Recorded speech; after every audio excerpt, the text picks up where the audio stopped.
Hey, sorry you have had to wait so long. I was a bit distracted, to be honest.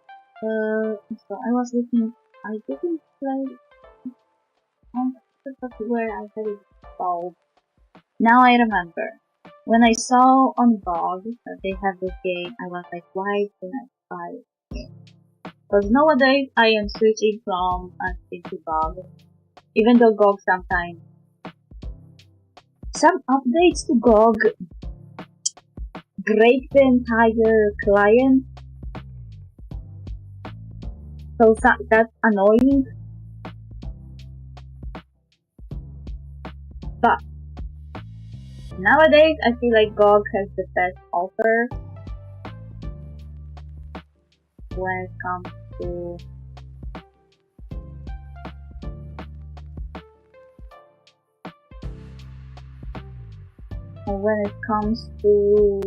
videos. They even have old games, and they provide support for the old games. So possibly you could play older games via GOG with minimal issues. I wonder how they would fix Dragon Age Origins, because even with all the mods I have, it doesn't work well. I mean, it crashes from time to time. Like, it works fairly well, but it crashes from time to time. So I'm wondering how GOG fixed that, but I don't want to buy the game again on GOG because I already have it on Origin, and I would have to buy it again on GOG, and it's just annoying. I wonder if they could provide me support for the game by me simply running the game through GOG. I don't know if that's possible though, if you don't have to buy the newest version with their files and stuff.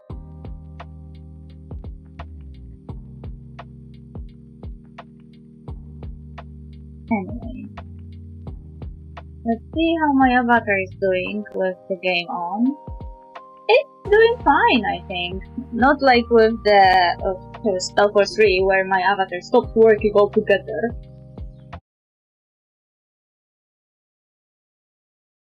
Oh, minimize. Can I set in the settings the sound?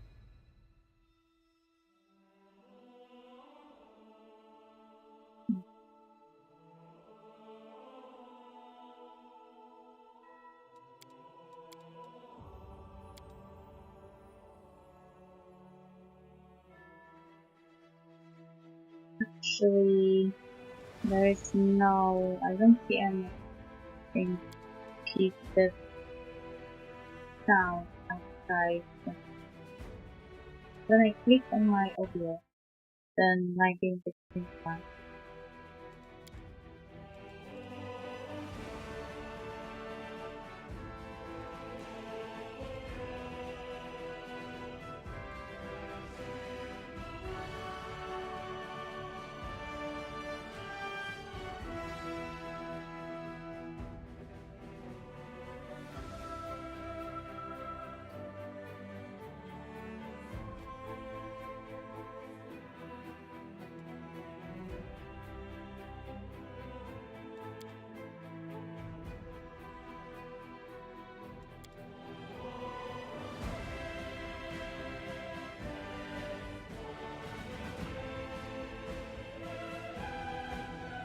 All my avatars are switching.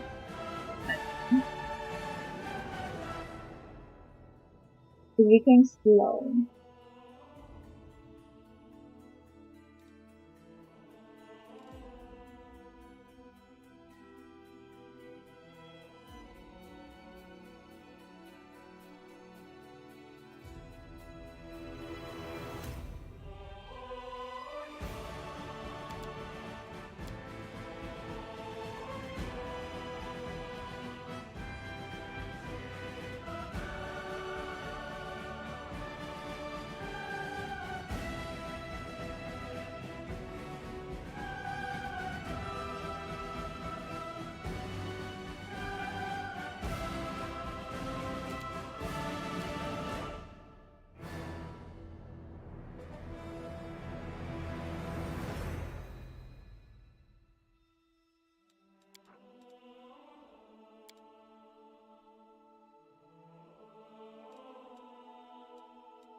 It's still minimalized.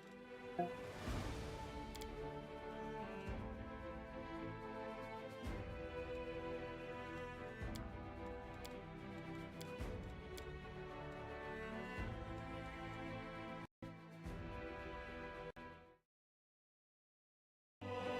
Never mind. My avatar is moving better now.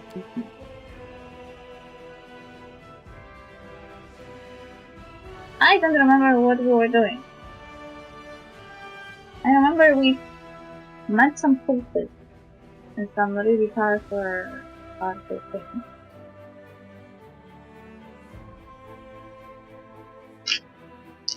Did I die or did we win?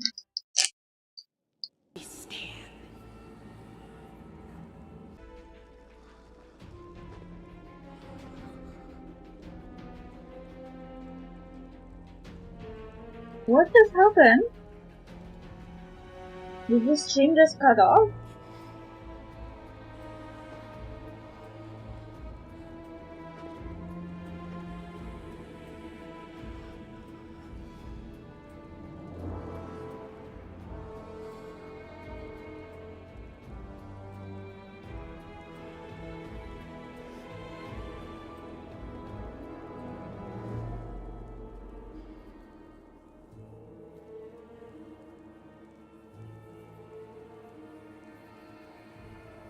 Yeah, it did cut off. And it created a second bug. I don't know why. Yeah, okay, fine.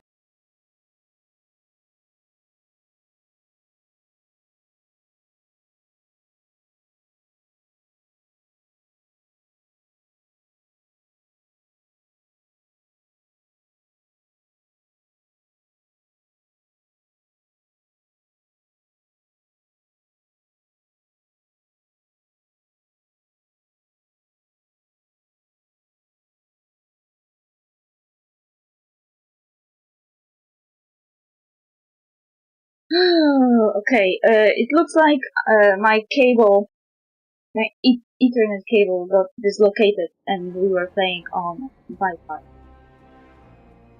Now I hope there won't be any further pauses in this game. The dispute belonging to the leader of the demon worshippers in the catacombs revealed that there is at least one group of secret cultists operating in the city. The person in charge of Tenebrae's defense should hear about this. That is, of course, if such a person exists and if the city is still standing. Worm family secret. Orgus Worm's first priority is finding a way to the surface. He's willing to pay generously for a guide and hire the finest bodyguard money can buy. Unfortunately for Forgus, the best bodyguards are not in the vicinity.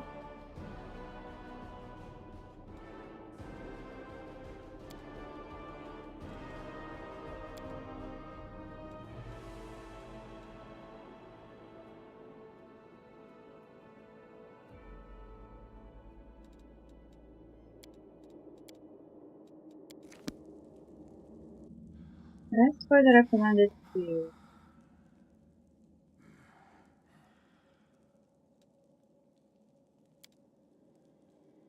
I can feel evil lurking in you, but you act like a normal person and a good comrade.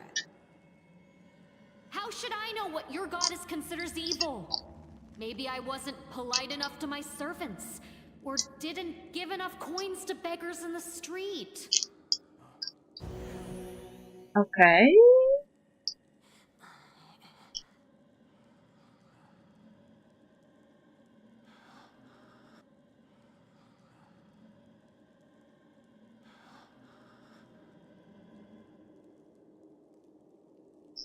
Uncorrupted.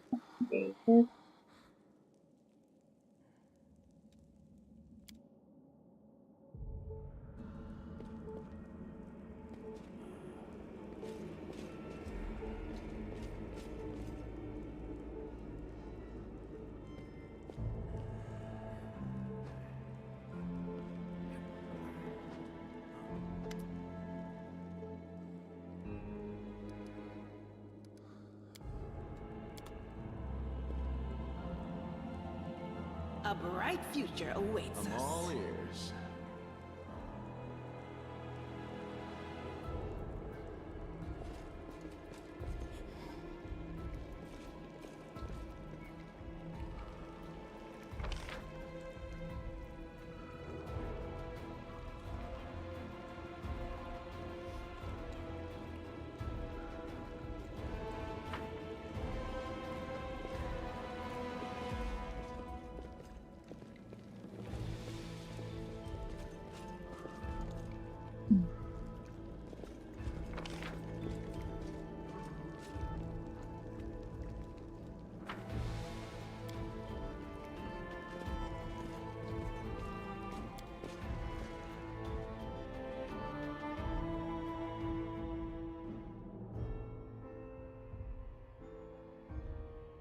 If your character is repeatedly missing the enemy, try toggling off combat abilities like power attack or defensive fighting.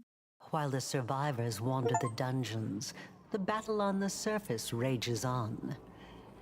The warriors of Canabras are trying to defend the Wardstone, but their strength is flagging. Their resistance is valiant, yet it will all be in vain if no one rises up to turn the tide.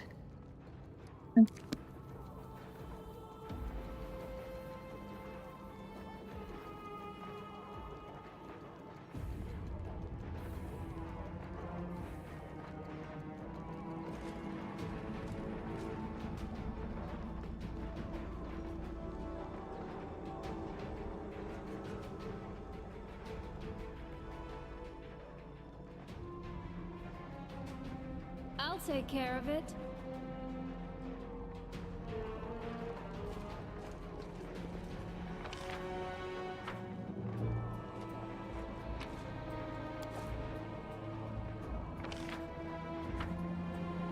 I'm gone.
Nice spear.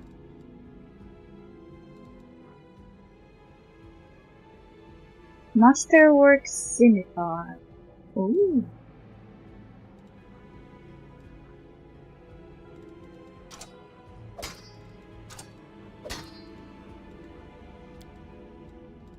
This is what I wanted to go with.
I wish there was like a sorting via damage rather than price.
We do it my way.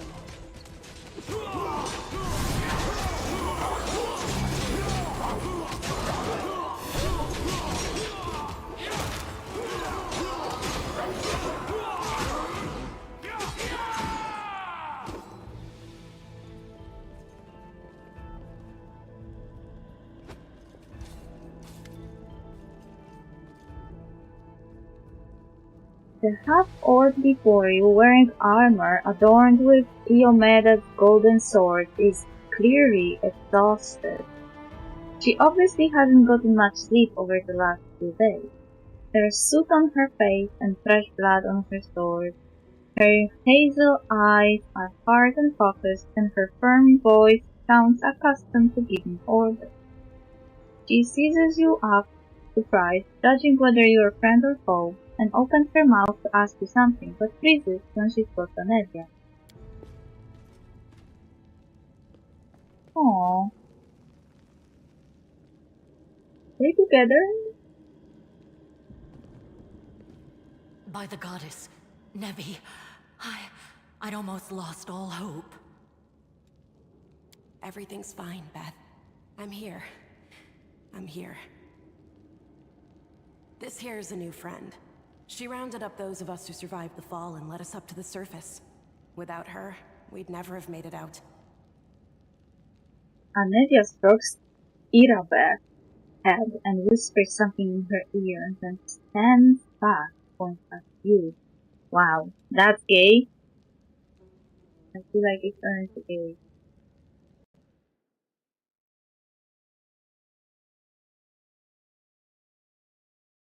But we don't have the count. Let me introduce you to my wife, Arabeth Tirabade, head of the Eagle Watch. Why? Why? Why?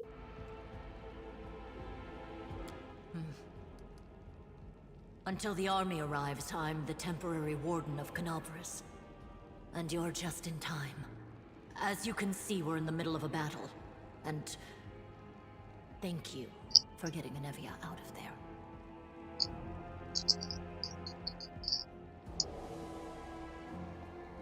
Okay, where are we? What is the target of this battle? I have important information about the location of the cultist den. We met some mongrels who live beneath Canabres. This is land. What's the situation this week?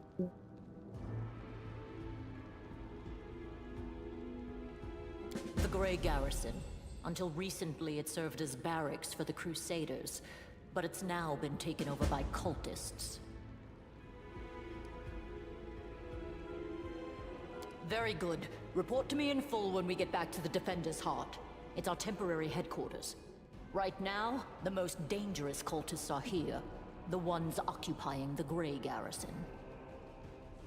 When the demons attacked the city, their main target was the Ward Stone. I trust I don't have to explain to you what the Ward Stone is and how important it is to the Crusaders. We must retake it at any cost, or the fall of Canabris will be the beginning of the end of the Crusades, and with them, the rest of the world. I see that you had a difficult journey to the surface. You need to rest. But there's a lot riding on this battle. I have no right to command you, but I'm asking you to help us. Okay. What's the situation in the city? The city's gone. Most of the defenders, including the Dragon Terendelev, fell in the first few hours. The civilians either fled or died in the chaos. The place is overrun with cultists and demons. That gives me a critical role vibe. Don't talk like that. Canabres hasn't fallen. Not while it still has defenders like you and me. Sweet words don't change the grim truth. No, she's right. Thank you, Knight. Until we no longer have the strength to hold a weapon, until Iomedae abandons us, we will fight for Canabres.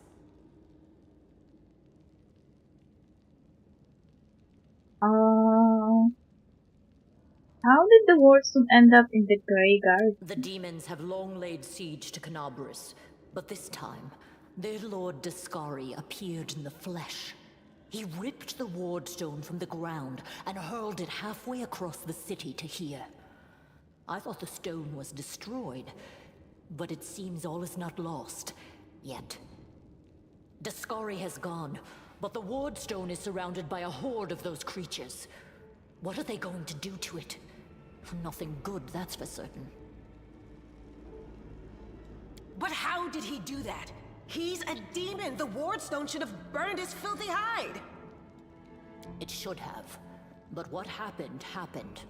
We don't know why. Okay, tell me about the Wardstone. Why is it so important? The Wardstones are a gift of Iomedae. Created personally by her herald, a mighty angel, and a general of the celestial armies.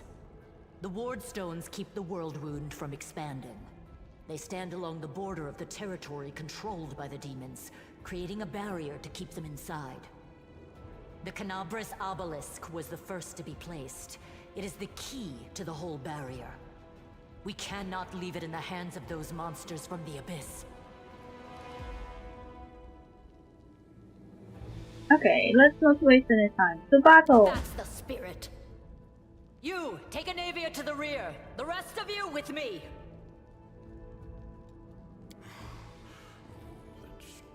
You hear laboured breathing interspersed with disgruntled muttering. Hargus is holding his rapier hilt in a white-knuckled grip. A bed of sweat trickles down from his temple. Lord Horgus Worm, forgive me. I did not realize we had civilians among us. My people will escort you somewhere safe. To the extent that anywhere in Canabres can be said to be safe right now.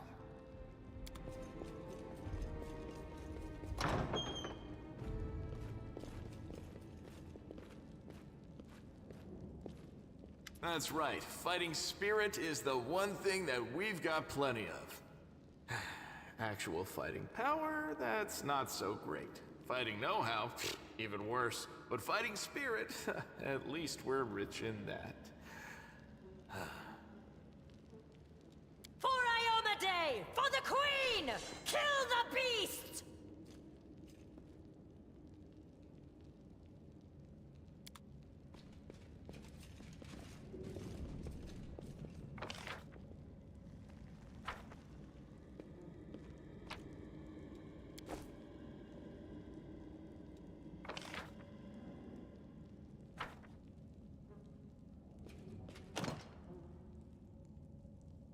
Follow if you dare.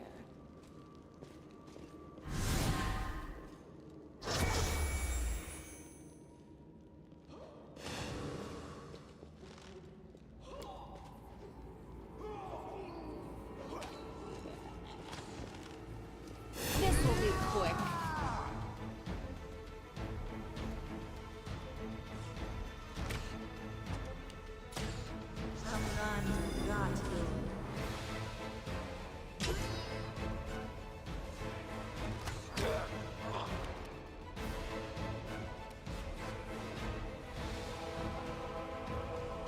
You've crossed the wrong mongrel.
up again.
You won't survive me.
Open your heart to me.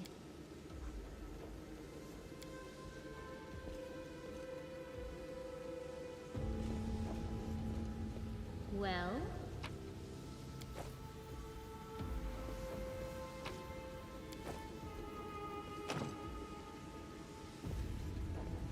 I'm always ready.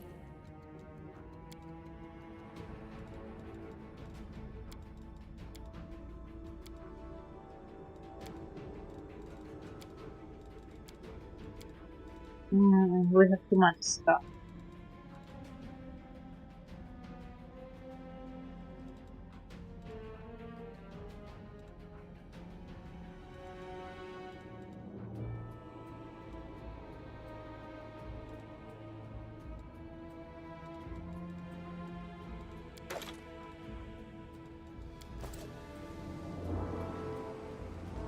I'm off.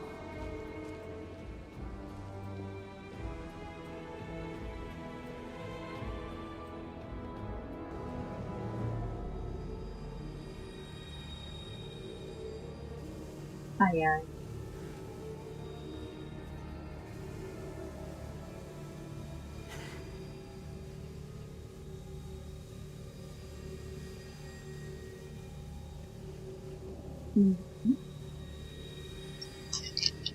So those are the cultists and they're not very friendly.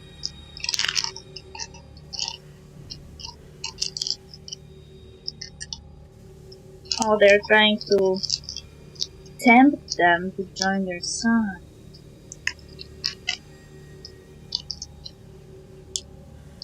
Don't betray us, Jesus Christ.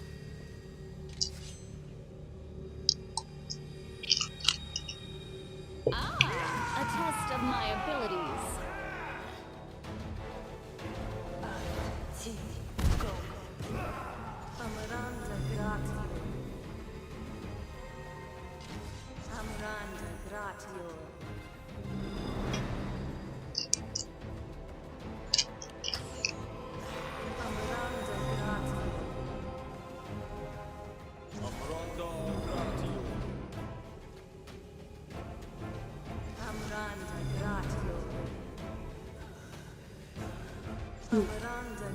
Whose divine favor they are invoking? The Demon Lord? The Demon Lord the God!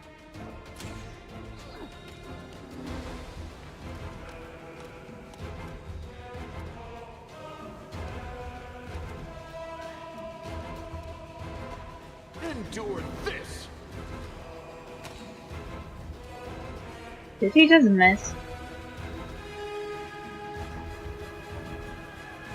Your character Teneris was attacked while they were flat-footed. A creature is flat-footed when it doesn't expect an attack. In this state, it loses the dexterity bonus.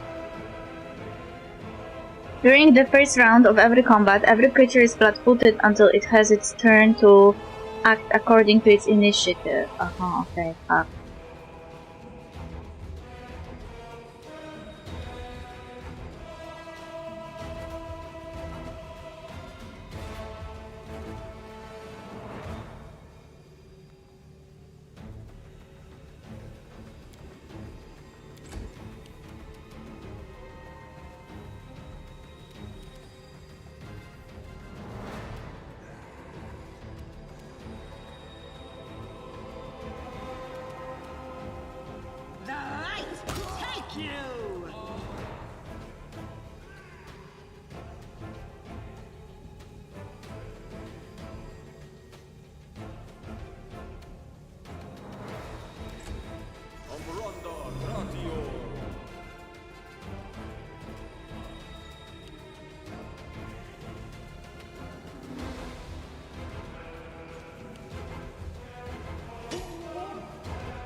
Camden Smith. Comfort Zane. Did he just hit them by going past them?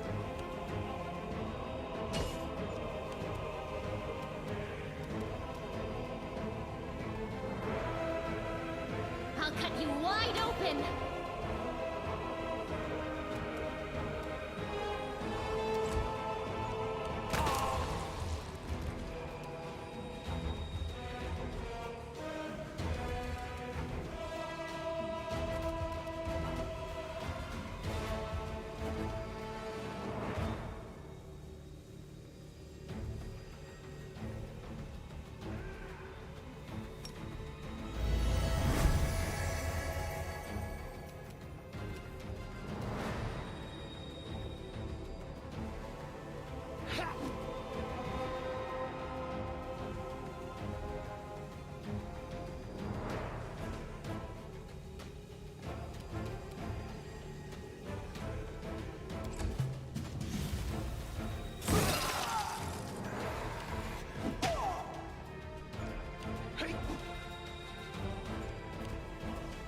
I am a supporter right now.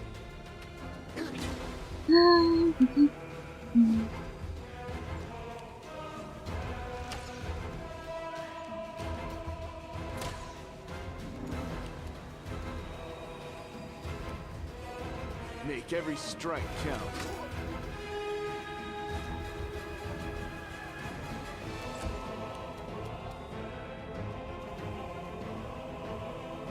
Into the fray!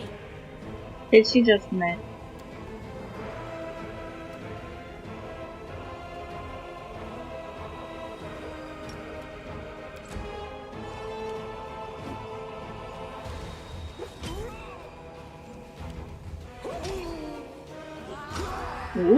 Ooh, nice.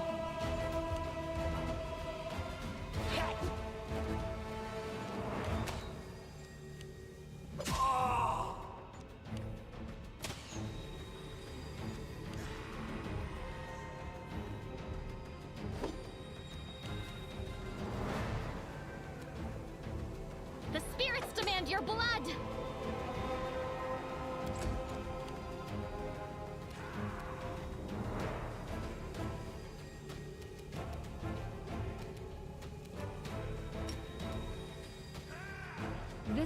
still works differently.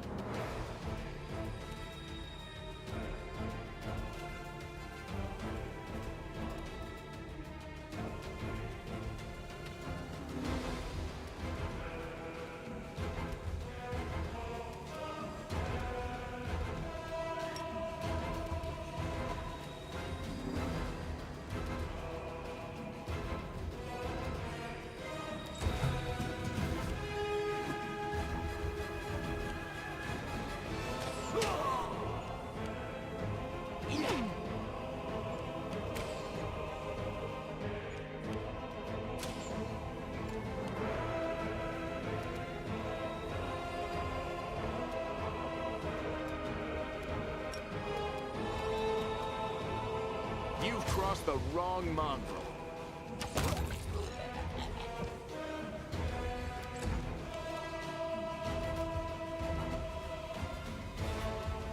No glory without risk!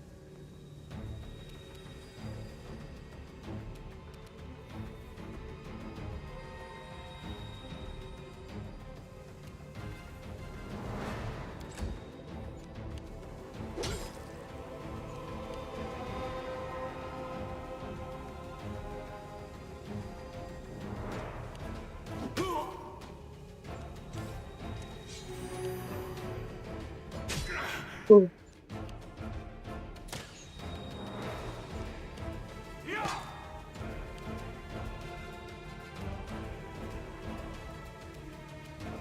You are today's sacrifice!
You won't survive me.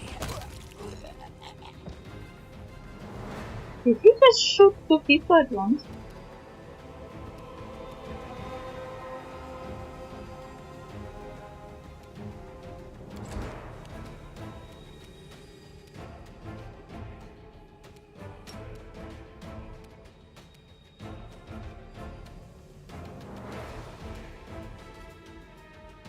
The light, take you!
endure this!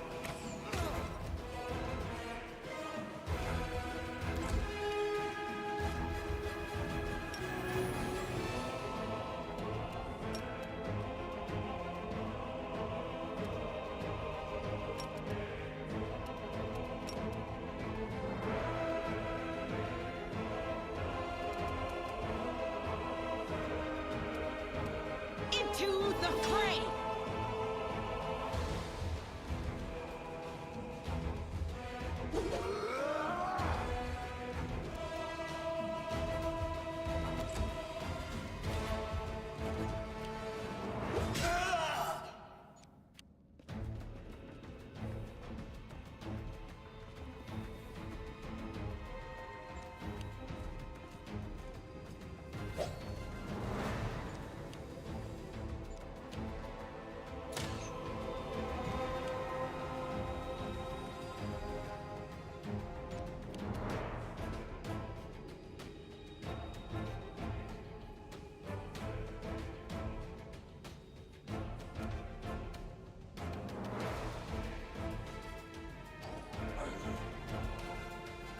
Go for their hearts!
Make every strike count.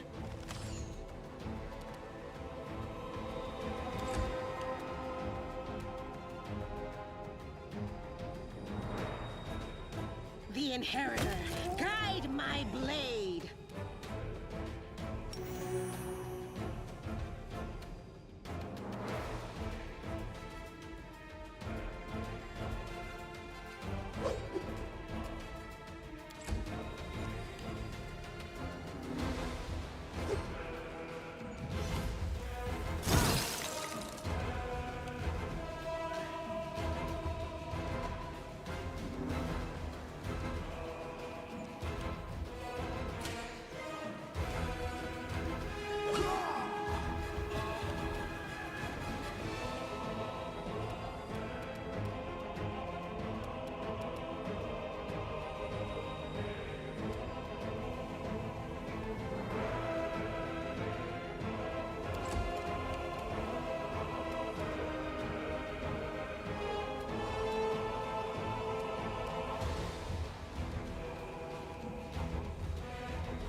This will leave a bruise.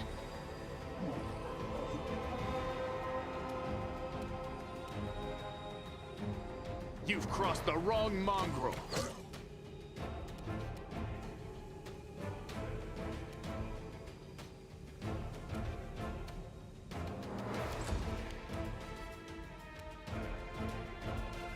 The light take you!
You won't survive me.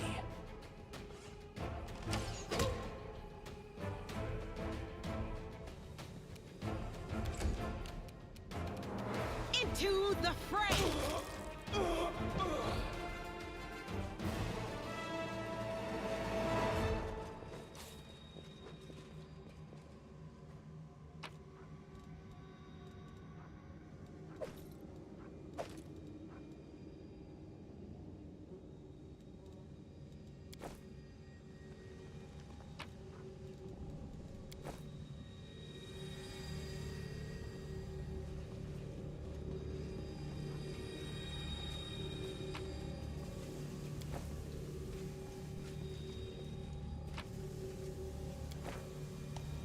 No reason to pause.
I do what I must.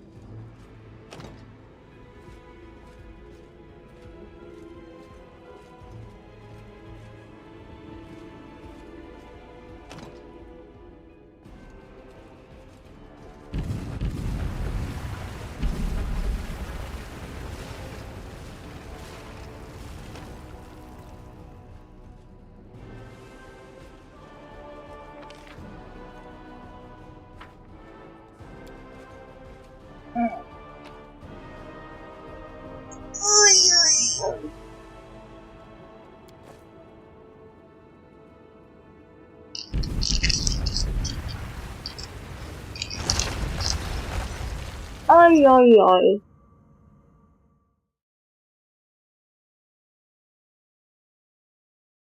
I need a bag of holding or animal companion.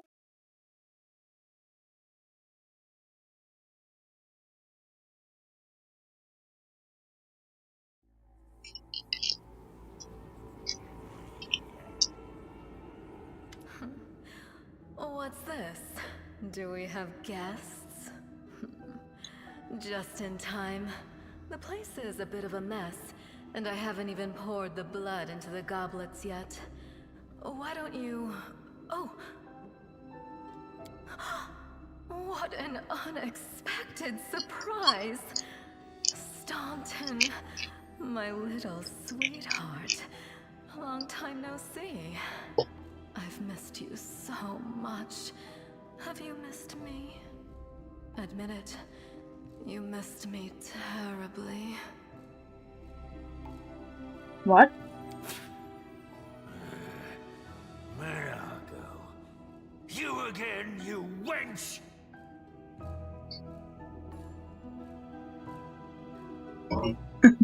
He spit on the floor. The aged dwarf from Irabeth's troop, silent up to now, spits on the floor, his hardened craggy face like storm withered stone, twists as if in pain. Minago, the one who... Be careful. She's one of the deadliest creatures in the whole demon horde. She was once responsible for a massacre in Canabris. She must be back to finish what she started. There is a sentence here. The half-orc is too well-bred to spit on the floor, but the name sounds like a slur on her tongue. Dalton, do you know this demon? Chaotic. Hey, demon woman, what's wrong with your face? I was actually wondering why she has no eyes. Out of the way, beast. Oh, how rude. You're one to talk, mortal, with a face that even a mother would loathe. Staunton, sweetie. You're not going to let your friends speak to me like that, are you? You performed an action that was chaotic. That wench? She's the one who led me astray. She's the reason my life has gone to the abyss. She's the reason why Dresden fell. Ooh. Oh my, like butter wouldn't melt. What I remember is how eagerly you would run to our trysts, how you begged to see me again, how you promised you'd do anything I asked. By your own free will, you said this. And now you claim that Dresden fell because of me. No, no, my dear. That was entirely your own doing. Ooh. The dwarf has really fucked up. I'll beat your lying lips into your filthy throat! Now, Staunton, don't say things like that. Not about these lips, the ones you kissed so sweetly. Staunton, dearest, don't you love me anymore? Remember how good we were together? I was so hoping that we could patch things up. I'll kill you!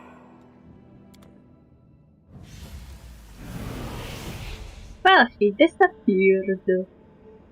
Their life ends here.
Ajay.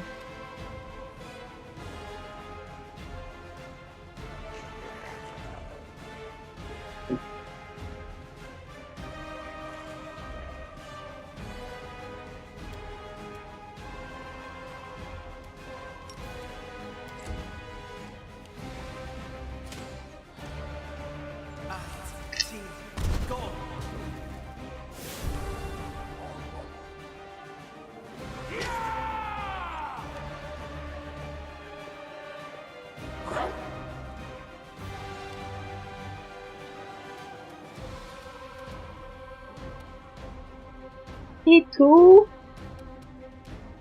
Everyone?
A mere flesh wound.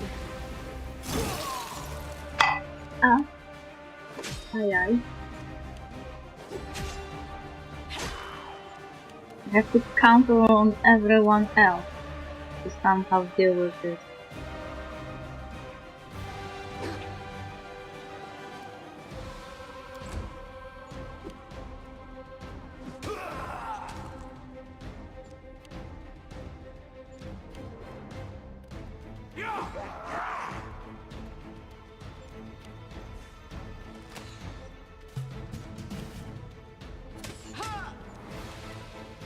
Or do I have elixir that could help with that?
Could this happen? Did I just die?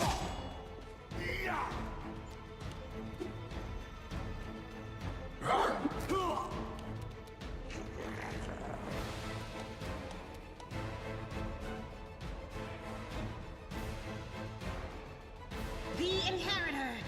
I'll just sit here. And she just Don't died. worry about me.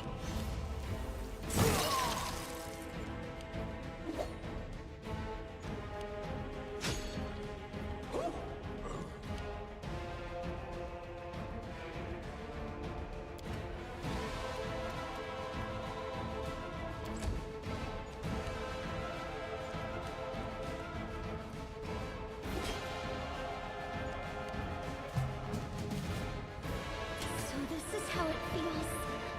And she just died. I was just trying to leave the cloud.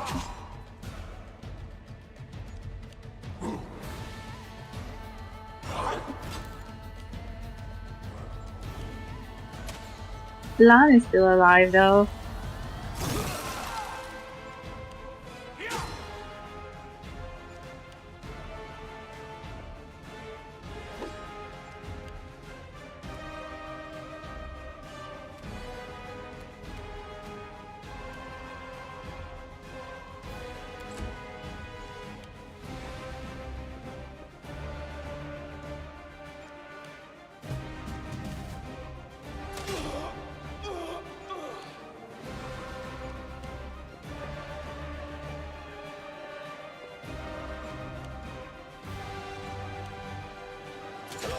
This is not my time yet.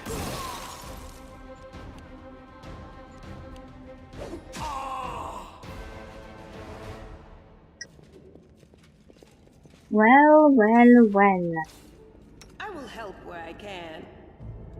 What's on your mind? I wonder. Magritium Turinos. Magritium Turinos. My skills are absolute.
Thanks, Lamp.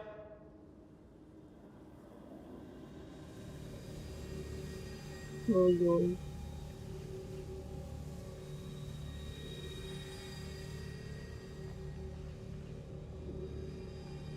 This crystal reads a spell. As soon as you step into the chamber, your vision seems to darken and your knees buckle. You struggle to keep your balance. The air in here is laden with the power coming from the stone. Suddenly your head is filled with voices, screaming, whispering, cackling, threatening, voices pleading for help, shrieking, curses and taunts. You blink and the illusion passes. Congratulations. You made it all the way here. This is it. Your precious ward stone. But what are you planning to do now, I could kill you where you stand, but wouldn't it be nice if you could die in battle like heroes? No.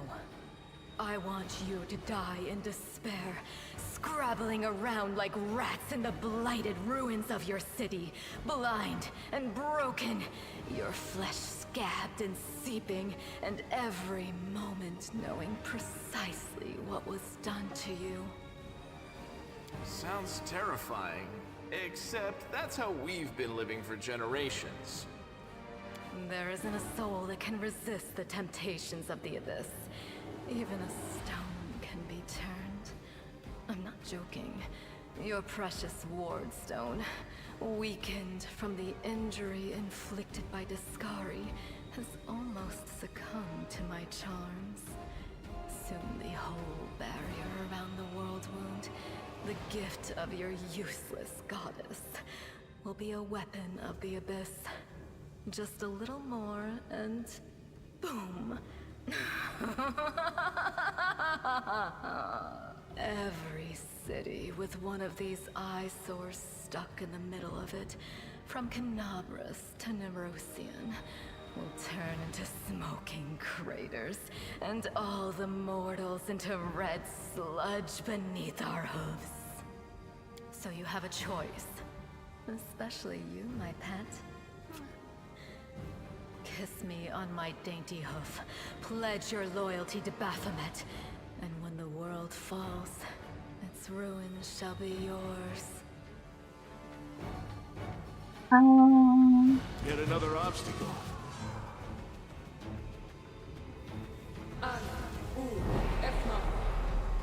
Apparane sentes. Amronda gratio.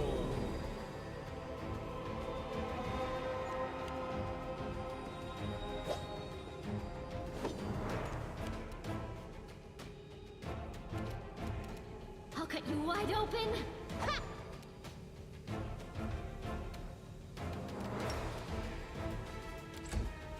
Amranda gratio.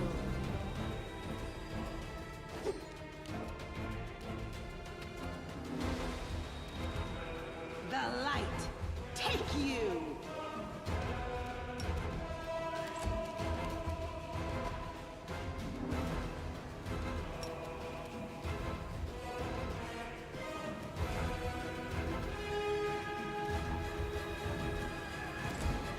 Amranda gratio. Amronda gratio.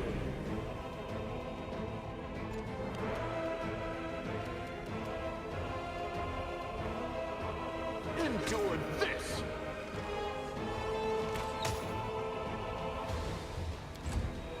Kashan Sada.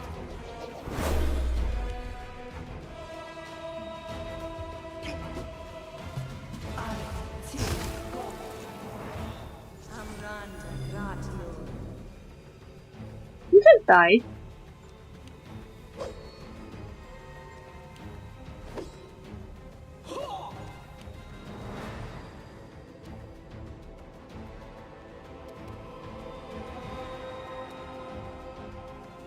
The spirits demand your blood.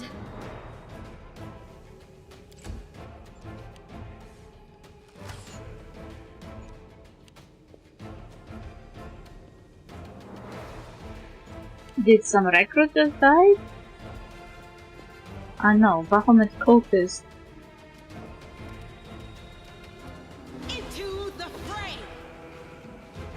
Why you keep rolling so low? It's so annoying.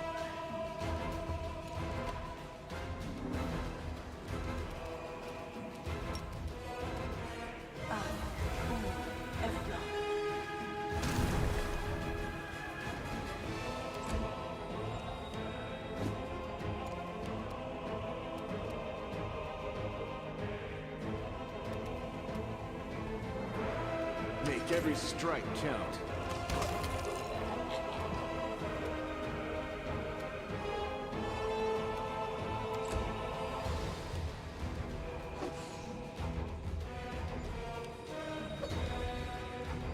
Why do you keep missing? This is how it feels.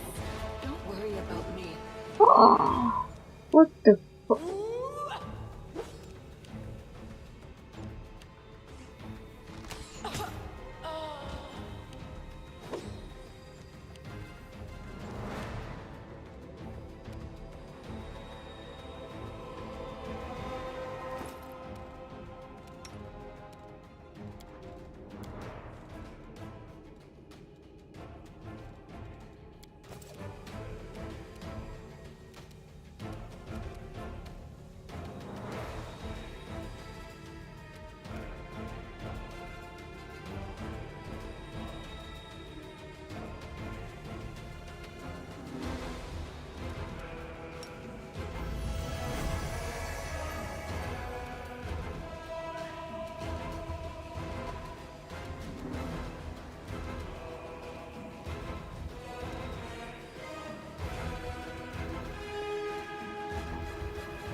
You crossed the wrong mountain.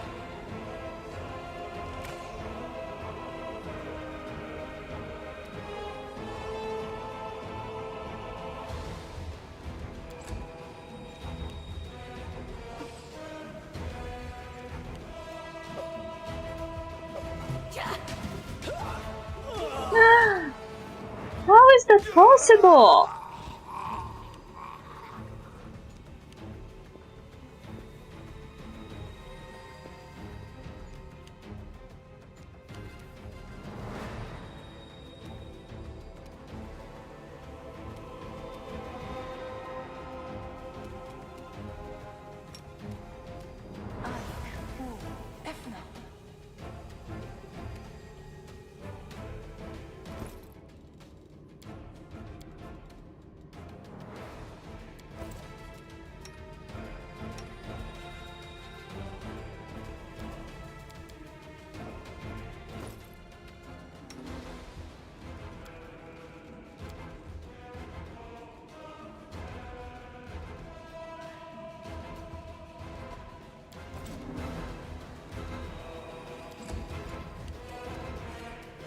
You won't survive me.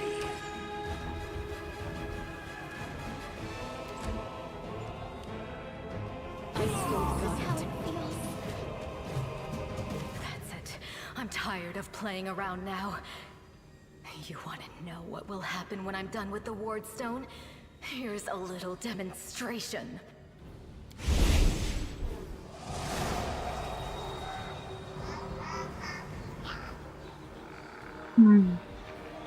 The demoness whispers a spell and a wave of darkness sweeps through the chamber.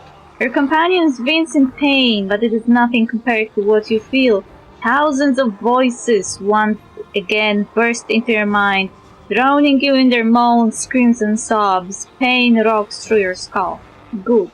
Your evil spells won't stop a righteous army. Evil. You will pay for this demon scum. You will pay dearly. You won't break us. You'll never give up. Iomade is with us! Yes, yes. Keep telling yourself that. The roar of voices blends into an unbearable wall of screaming. Your vision goes dark. They will break against our resolve. Was this how it's supposed to happen? Are we supposed to not win with her? She had like the threshold of 20. Nobody could really hit her with anything. Everyone was rolling below 20.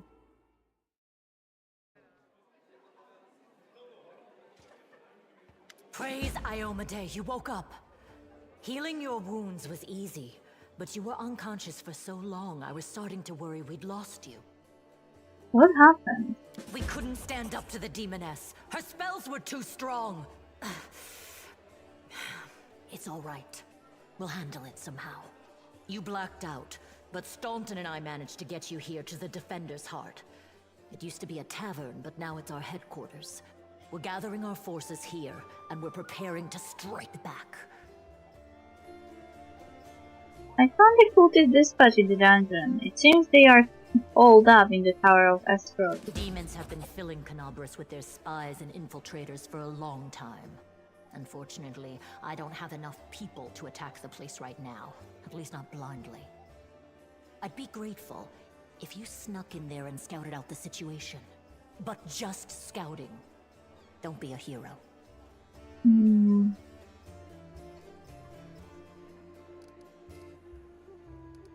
What do you plan to do next? You heard what the demon said. They're going to desecrate the Wardstone and blow up the whole barrier around the World Wound. That would be an even worse disaster than the World Wound's expansion before the Second Crusade. Not only Canabras, but every city with a Wardstone will be destroyed, including the capital. We can't allow that no matter what. We will retake it, even destroy it if we must. Iomade's gift must not become a weapon of the Abyss.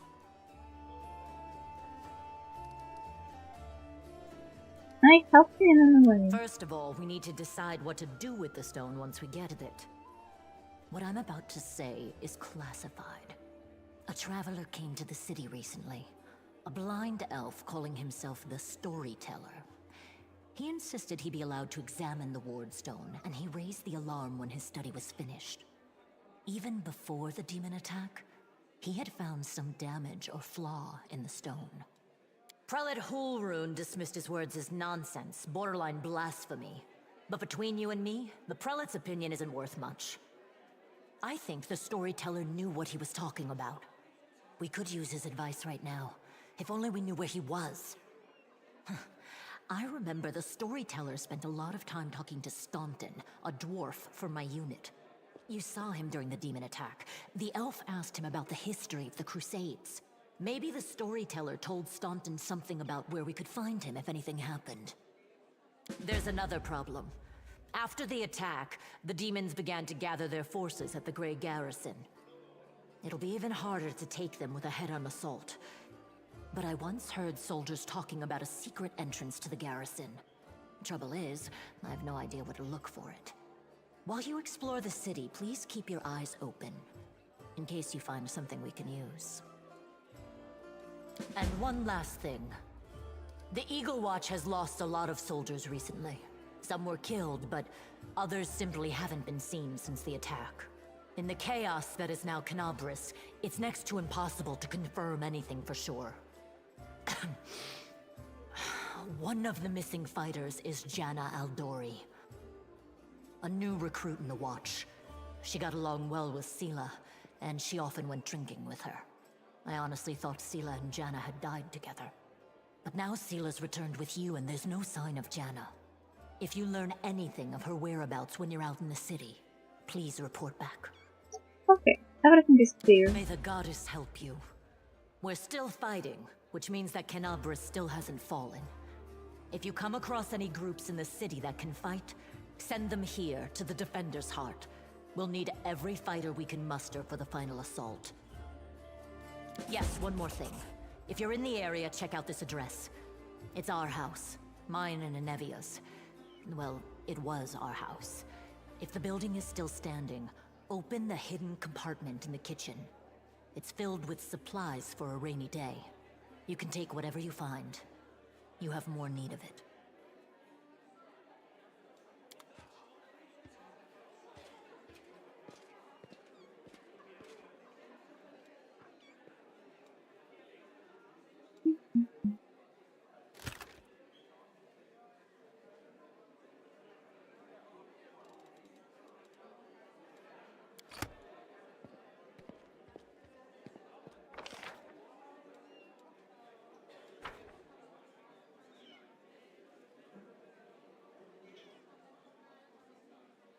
Is this an idol?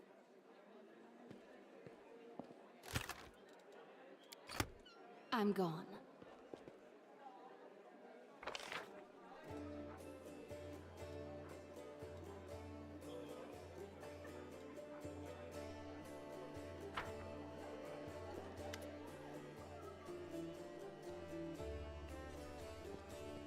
Hey wait, mind if I bend your ear about something? Annette is outside your door, leaning casually against the shelf. So, here's the first and most important thing. Beth gave you a crucial mission, I get that, and I know you will get the job done, I saw you in action. But here's the rub. By sending you out on an errand, we are weakening our defenses here. They come at us while you're gone. I don't know if we will be able to fight them off. Everything seems clear so far. What else do you wish to discuss? Do you want me to stay here and guard the tavern? When do you think the demons will attack next? You what? No, your task is far too important. You can't just hole up here all cozy-like, waiting for the demons to knock on the door. We need to take the fight to them. But if those freaks try to make a move on this place, Beth will send a runner to get you. If that happens, you leg it back here, alright? But if you don't, you'll be coming back to an ash pile. Got it? When do you think the demons will attack next? Your guess is as good as mine. I might not be here. They could attack the whole damn city. Those vermin know they have lost the upper hand and that we are going to push back hard. If things kick off here, you should know after they attack, some things could be changed beyond recognition. So if you have got any business that needs taking care of, you would better do it soon. So there is the damned beetle left with its...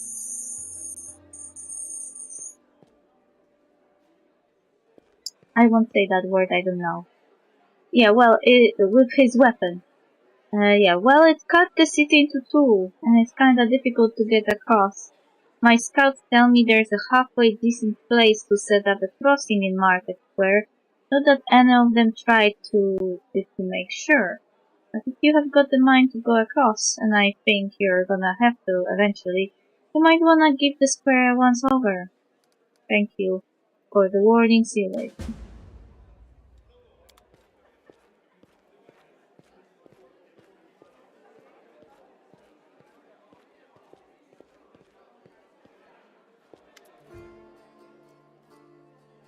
The dwarf resembles an abandoned citadel, one whose high, crumbling walls are still holding fast, but whose empty, lightless windows make it clear that all inside is dead.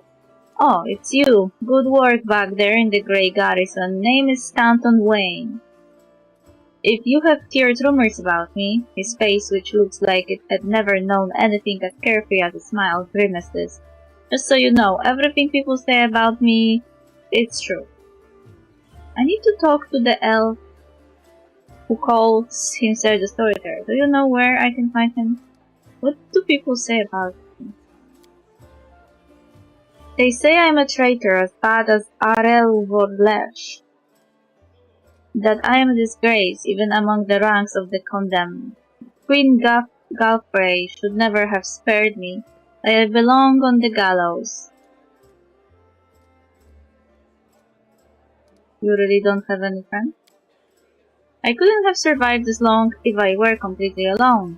Roran, my little brother, he keeps me going. He has never abandoned me. Everyone else shies away from me like they might cut what I've got. Even fighters in the condemned console themselves by thinking, I got stripped of my rank, but at least I am not Stanton. Commander Tirabay seems to be the only person in the whole army who remembers that I am a soldier and not a drudge. She has no qualms about taking me into battle. She had some mud blunt at her in the past, or so I hear. That's why she tries to keep an open mind about people. It's no surprise that she is the only one to hold on to her sense of reason in this farce. Why do they hate you so much? You really don't know. Stanton gives you a long, morose look, then sighs. I'm the reason why the Crusade forces are holed up in fortress on the edge of the Whirlwind, instead of bringing the fight to the demons. We used to have a foothold in the Wound, the mighty, unassailable city of Dresden.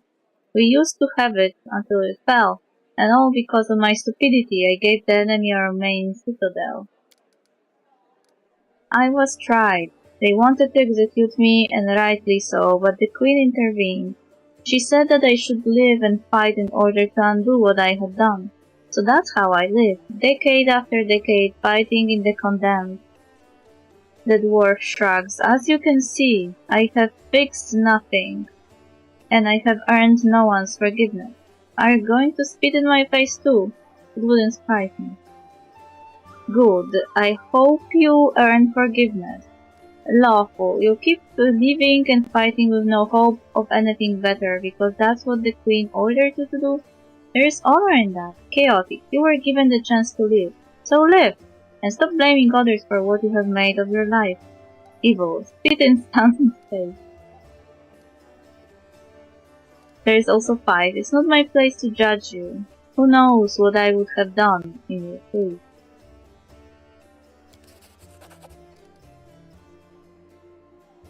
Do you think you're the first to come to me with sermons? The dwarf shrugged indifferently. You performed an action that was chaotic.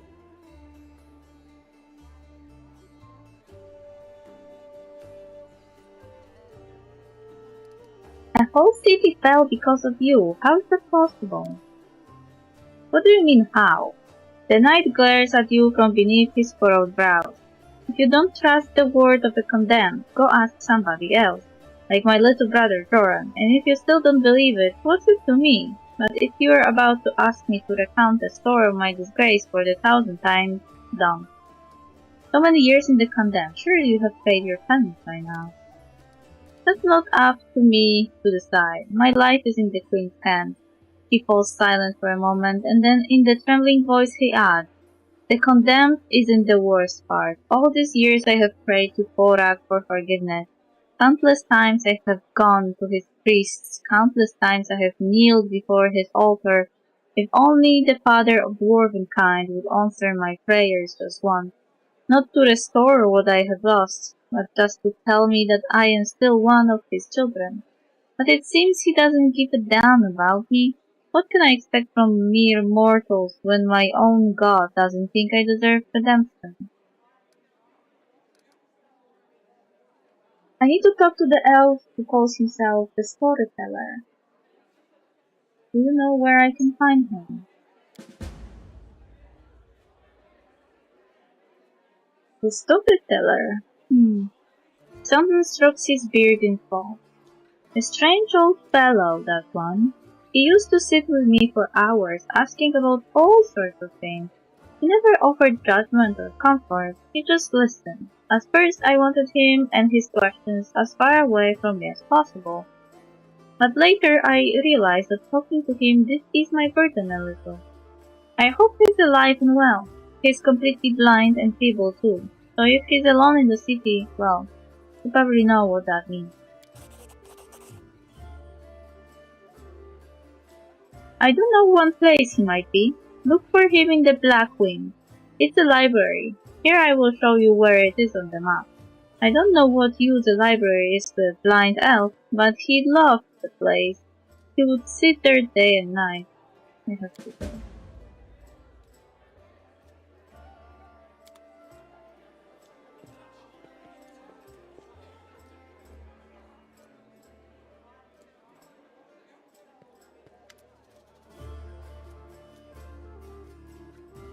Amelia looks you over pensively, toying with the snake-shaped bone amulet that dangles from her pale neck. Noticing your glance, she flashes you a cold, barely there smile.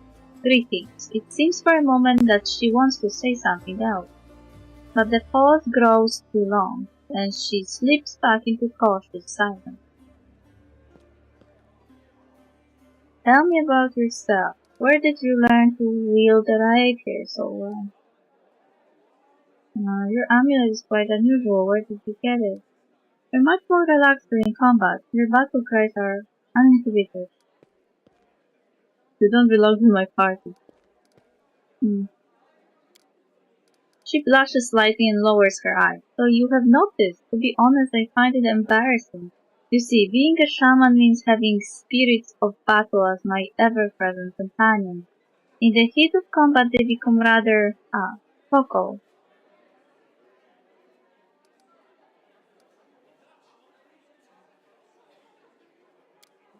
I had good teachers, although they don't get all the credit. I am a most diligent student. Camellia lit her parted lips.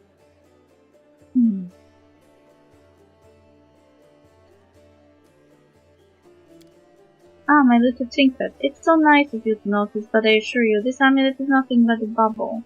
Can a lady not be drawn to beautiful, useless things? Tell me about yourself. You want to know more about me than you already do? Why? Camellia arches a dainty brow.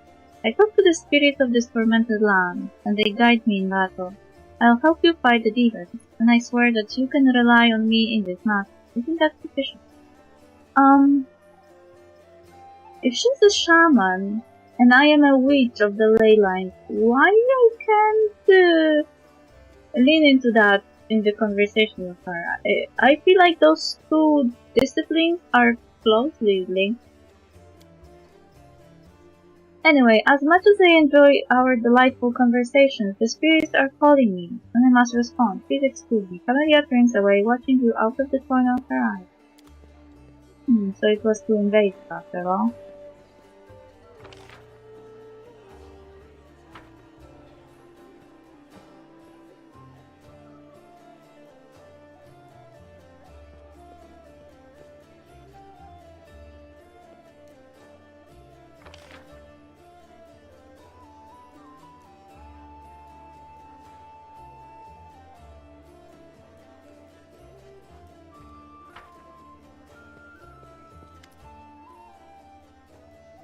Lan greets you with a nod. Here for a chat. I've been waiting for you to come and see what strange beasts you have taken into your party. I would like to know more about you. Tell me about your people. What do you think of life on the surface? It must be very different from the underground. Of course, as far as living conditions, the surface is definitely a better place to be. It's easier to get food and water, not to mention build a house, and even grow a few things. In older, well-established settlements, you don't have to deal with anything scarier than rats, or maybe foxes stealing chicken. Did he really just say that to my face? I am a fox person. As for the kind of lives you have, I hear the story about demon worshippers abducting a whole family and sacrificing them one by one while the others watched.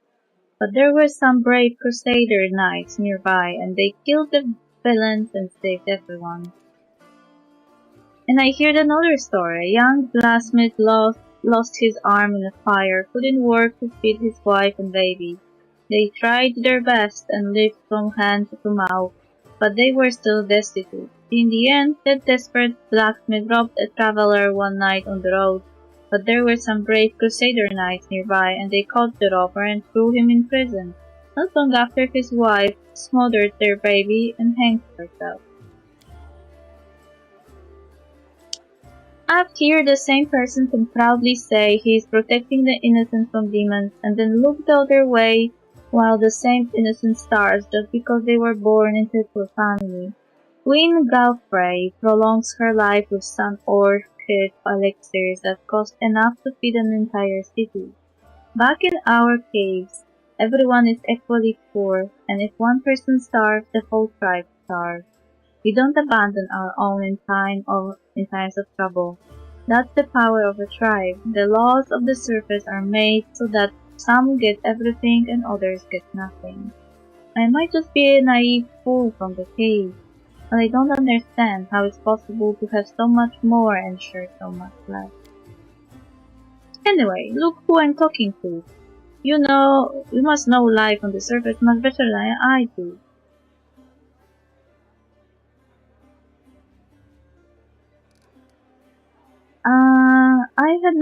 I will never leave a needy person trouble.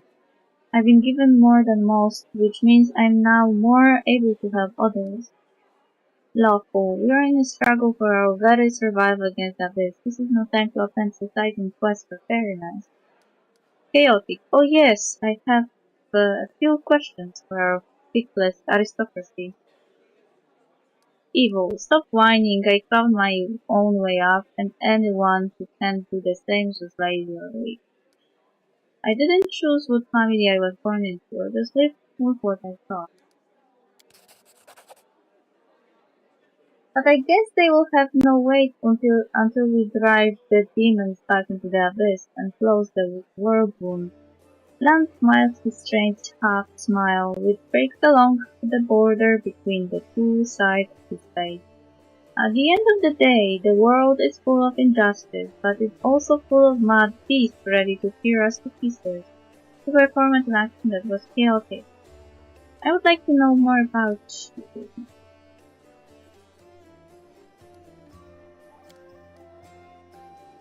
Let me guess. Your first question is, can you wear a hat with your one horn? Am I right? You speak common much better than the rest of your tribe. Mongrels have short lifespans, but you don't look like you're getting old or dying. How old are you?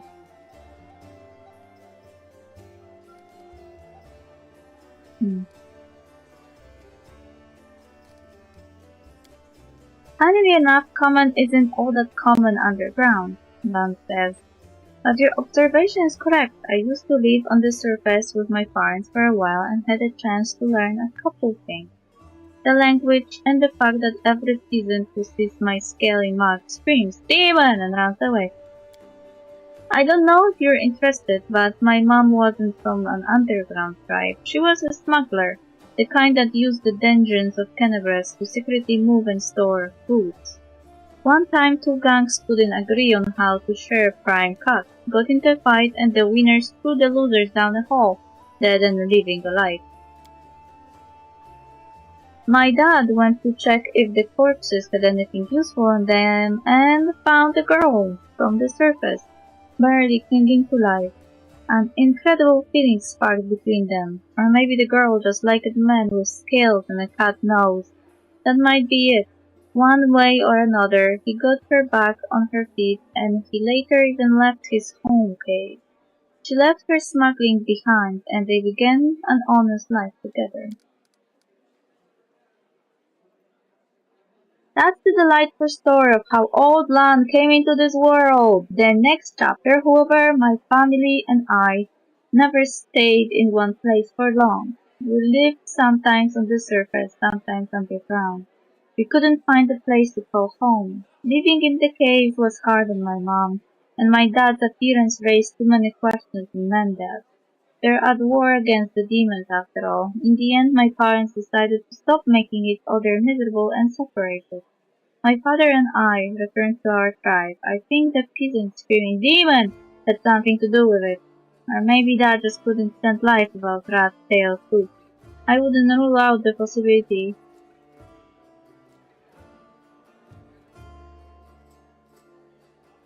Did you come with me so you could see the surface again?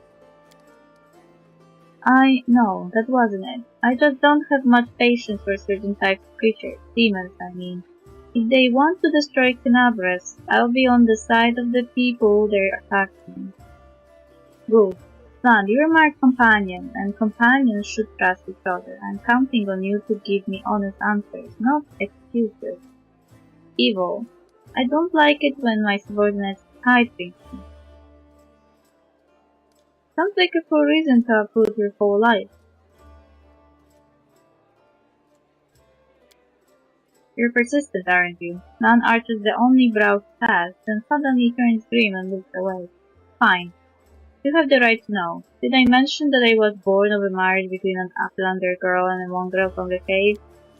My birth, hell take me, turned out to be a great misfortune for my parents. All because I am relatively healthy, I'm the best thing that can come from a marriage between a cave-dwelling mongrel and anyone from the surface. A healthy child with the right number of hands and feet, no apparent defects, no missing organs or other problems. They saw hope in me. so risked having more children. They thought it would somehow be alright. A growl edges into Lan's voice. I could have had 4 brothers. The first was born 2 years after me and died 3 years later. He didn't have a nose. Nothing even remotely resembling one. He could only breathe through his mouth. Mom and Dad were afraid to take their eyes off him for fear he would choke and suffocate on something. But in the end it was his weak heart that killed him. Then there was another pregnancy and birth. I pretended I was sleeping, but snuck out of my bedroom and listened under the door. All those hours it was very strange, but I never heard the newborn screaming.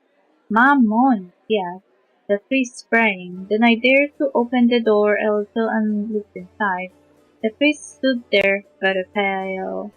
One of them was holding something, a small object that fit in his palm. He asked, do you know what this is? And the other said, I think it's a head. None stopped. Enough, you don't have to keep going if it hurts you.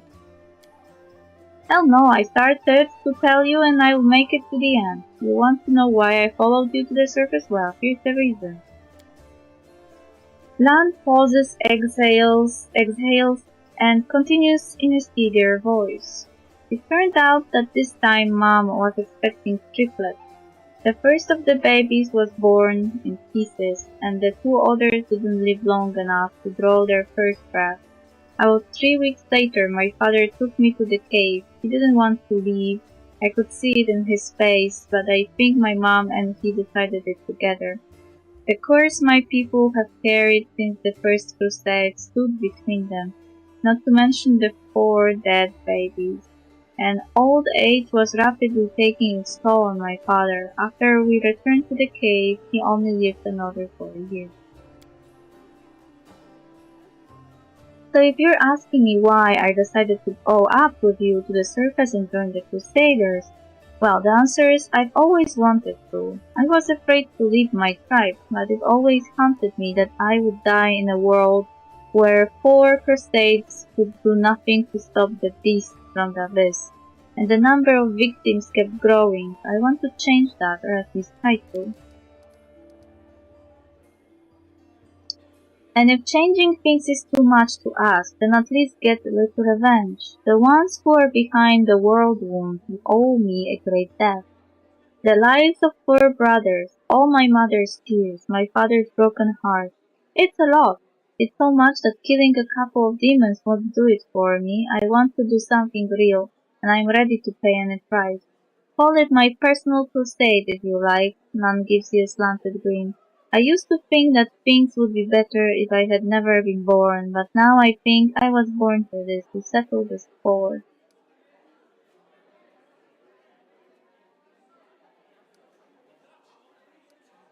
I'm very sorry, truly. Your parents' love didn't survive hardship, but that doesn't mean the same thing will happen to you. What if you find true love, someone who won't leave you no matter what?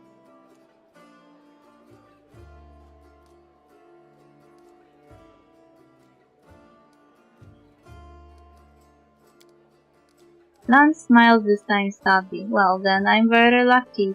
I met someone who not only helped me choose the right path, but is happy to listen to my whining.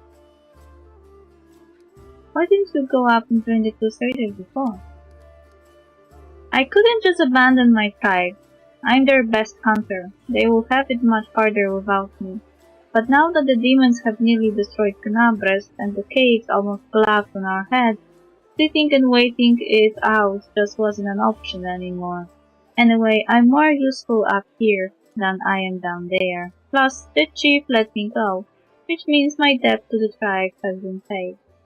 Would you like to find your mother? No. The word flies from Lan's mouth faster than an arrow. Then after a pause he continues. I don't want to meet her, not because I feel any resentment, it's just that she's a half-elf. She has barely got her first grey hair, and I will be a ramshackle old man. She is buried enough children. There is no need to make her witness the death of another one. I hope you understand. Okay, thanks for sharing, Ron. Thanks for listening. Mongrels have short lifespan, but you don't look like you're getting old or dying. How old are you? I'm as old as I look, no surprises there, but remember Saul? He's 10 years older than me. I remember him back when he was a fearless warrior, and day by day, I watched him turn into an old man, him and my father. It happens very quickly. First you miss a shot because you don't see the target as clearly as you used to. You think it's because your eyes are tired. You tell yourselves it will get better tomorrow. Then you notice you're having trouble breathing, that clinging is harder than before. Climbing is harder than before. Ron clenches and unclenches his human fist. Your fingers stop bending. You have to tie your sword to your hand. You can't even put on your greaves without help. When you're washing your face in a stream, sometimes you catch sight of a gray-haired, wrinkled old man you don't recognize. And this goes on until one day you come across a cave beast and you realize you can't outrun it.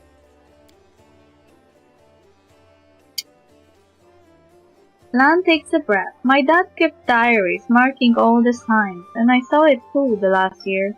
I had to help him get out of bed, help him dress, remind him to eat. Sometimes he forgot my name. I told him that we should have stayed on the surface, and he joked that dodging a goddess was the behavior unworthy of a crusader. He means Pharasma.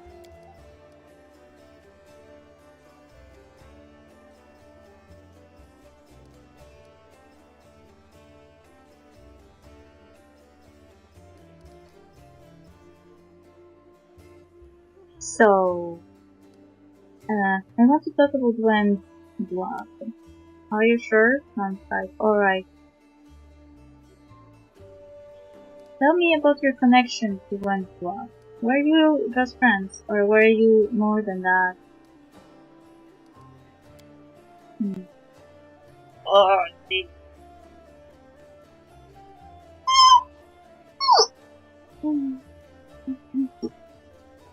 they should have just voiced everything. My connection to Wendwag, I mean, where do I start? Lan turns the unexpressive reptile half of his face to you. We grew up together, trained together. She was the chief's daughter. She was groomed to be the best all her life, and then I came along. We were rivals, but we dragged each other out of tight spots too. I've always been drawn to grand, heroic gestures, sometimes idiotic ones, whereas Vendu liked to roam unexplored passages, finding new caves and making maps. She wanted to be a great huntress, the one who would make it through the shield maze, but instead Lan shakes his head. It would be better if she had died. The death of a friend is painful, but watching a friend become a shadow of their former self is unbearable. She doesn't think she's a shadow of her former self. Of course, she thinks she did everything right, because the second she starts to doubt herself, she will have to face the truth. Tell me that she's just a cannibal that demons use as they wish. Lan's tone looks almost like a vim. She wants to get stronger and stronger, but for what? I will never understand what drives her. Were you just friends, or were you more than that? Wow, you really don't pull your punches, do you? Lan exhales loudly. There was a time when I asked myself the same question. Wendwag knew me better than anyone. She understood me better than anyone. She was my first woman. But we never loved each other. Maybe I could have grown to love her, but it always seemed like she never understood what love was.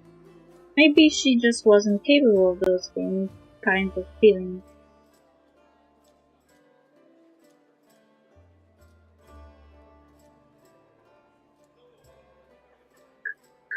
Too bad you and Wendwag didn't work out, but there are plenty of other women around who might like you. Me, for example.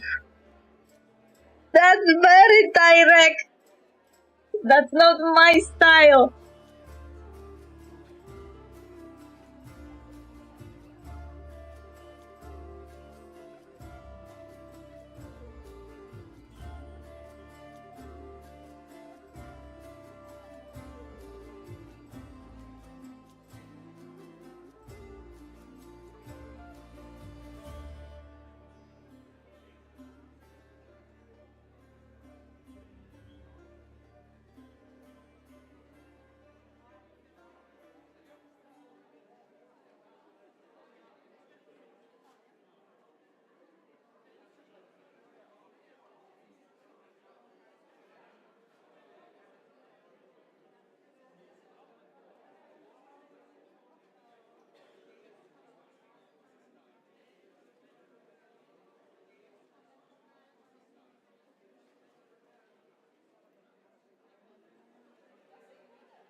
I am checking now romances. Okay.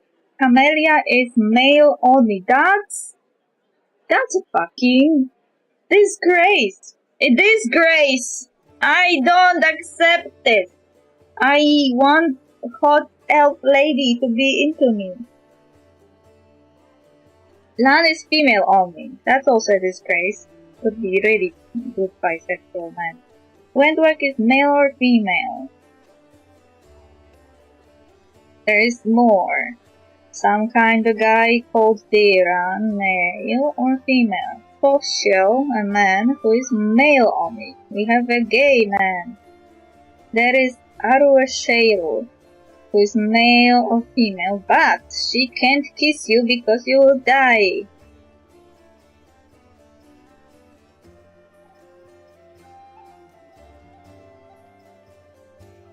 Queen Galfrey, male or female?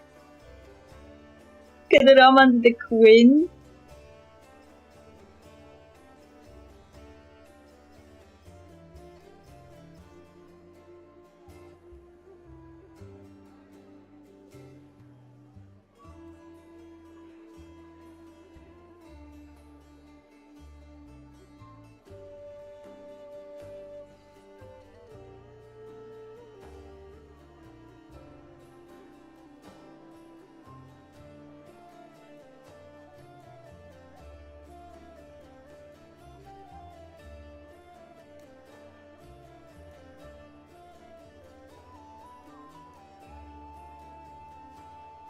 Someone in the comments is like, wow, so many diverse, in quotations, female romance options here. We have a sadistic psychotic killer, a masochist psychotic killer, a reforming ex-rapist psychotic killer, a guild that only likes lawful.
Arua Shale is worshipping the same god and has the same alignment as me.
Why is Camellia not for women? This is so not fair.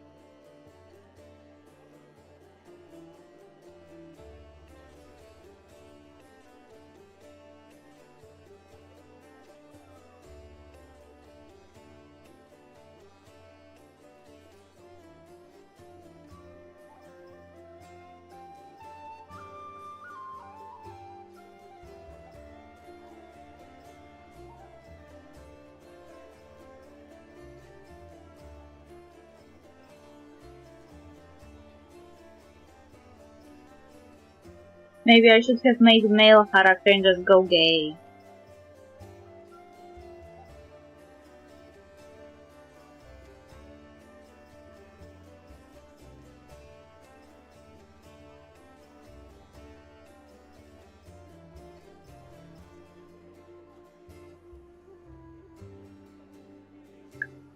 I will have to settle for Lan, I think.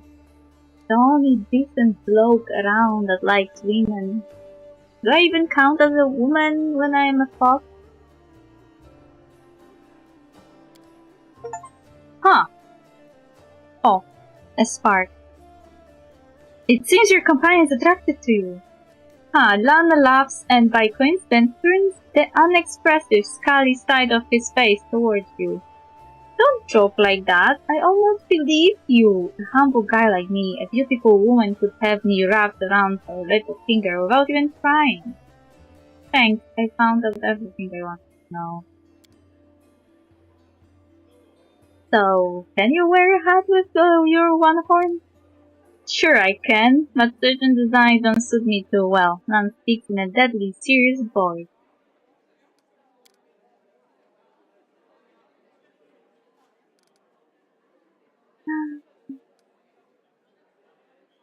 You said you were prepared to risk your life to do something meaningful. What exactly do you mean? To invent a new salad and have it named after me. Anna remarks grimly, then he sighed. Truth be told, I don't know. It would be much easier if all I really wanted was to kill demons. Then a few more demons, then more demons after that. Good honest rage and no needless brooding. I think I actually envy the warriors who can live like that. But I can't! If life is tough, taught me anything, it's that there are no easy choices. Dying a glorious death isn't enough. Some heroes of the Crusades did that and also saved entire settlements, erected the Wardstone. Their actions kept the land of Mendef safe for decades. That's what I want. For my damn short life to have meant something.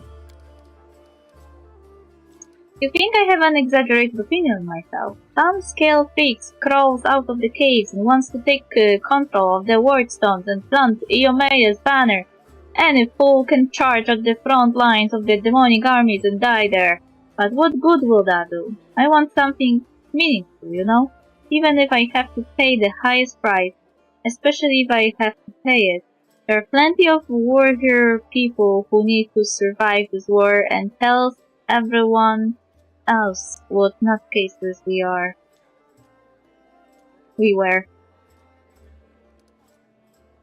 Tell me about your people.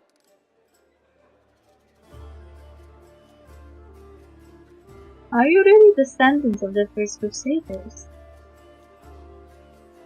More like demon spawn, aren't we? Sad but true. Without the demons, there would be no mongrels. It's the magic of the world wound that affected our ancestors and made their children the way we are. Like most in our tribe, Chief Saul fancies himself a descendant of the underground crusaders, the ones our heroic ancestors left to guard the cave. I don't know if it's true or not. That angel came to our cave for a reason. Maybe he remembered us. Those were evil and dangerous times after the First Crusade. Hundreds of crusaders began having children and the babies were born with fangs and horns and swords. that covered half their face. People didn't like the new look. The Inquisitors sure didn't, so our ancestors fled persecution and made a home for themselves down there under the ground. They probably intended to find a cure for their children and hoped to return in time, but it never happened. Instead, the world-wound terrible legacy was passed down from generation to generation. Mongrel parents can only guess what their child will look like. Each of us is born with a new mutation, and the mutations are fatal. One stops then goes on quietly. Down in the cave, we usually don't congratulate the family for the birth of a child until they turn at least 3. Most don't even get a name before that. There is no point. It hasn't been that long since the First Crusade. Why do you know so little about your ancestors? Our lives are much shorter than most Uplanders. Up here only a few generations passes, and many still live who remember old Sarkoris as it stood untouched by the demons. Queen Gafrey, for example, but where we live, mongrels are getting old much earlier than humans, much faster, and with more devastating consequences. Few live past 40, and fewer still live long enough to die of old age. Hunger, disease, and monsters from the deep are more effective killers than time. So for us, the story of the First Crusade is a legend that happened generations ago. There are no living witnesses. We have a tale of the wise and great ancestors who left us to stand guard in the catacombs. But in reality, I suspect they were desperate wretches who couldn't figure out how to dispel the demonic plague and who were abandoned by their own kind.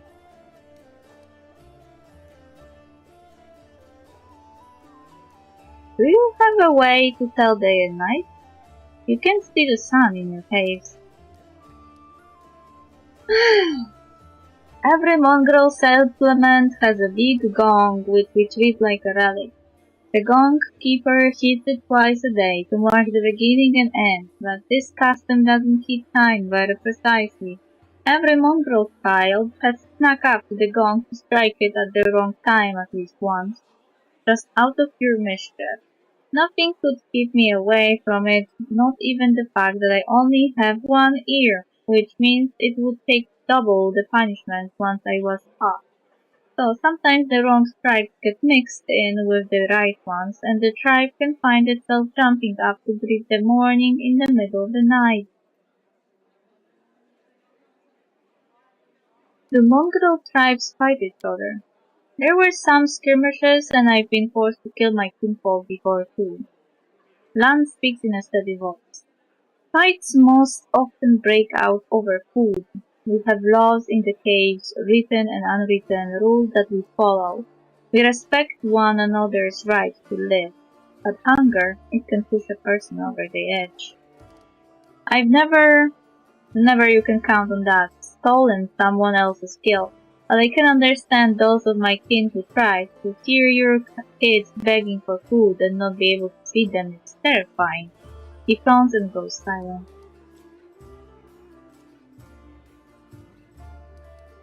What's it like living in your caves? Oh, Lan gives you a broad smile. His smile is strange, as if it falters when his human features meet his animal ones. Oh yeah.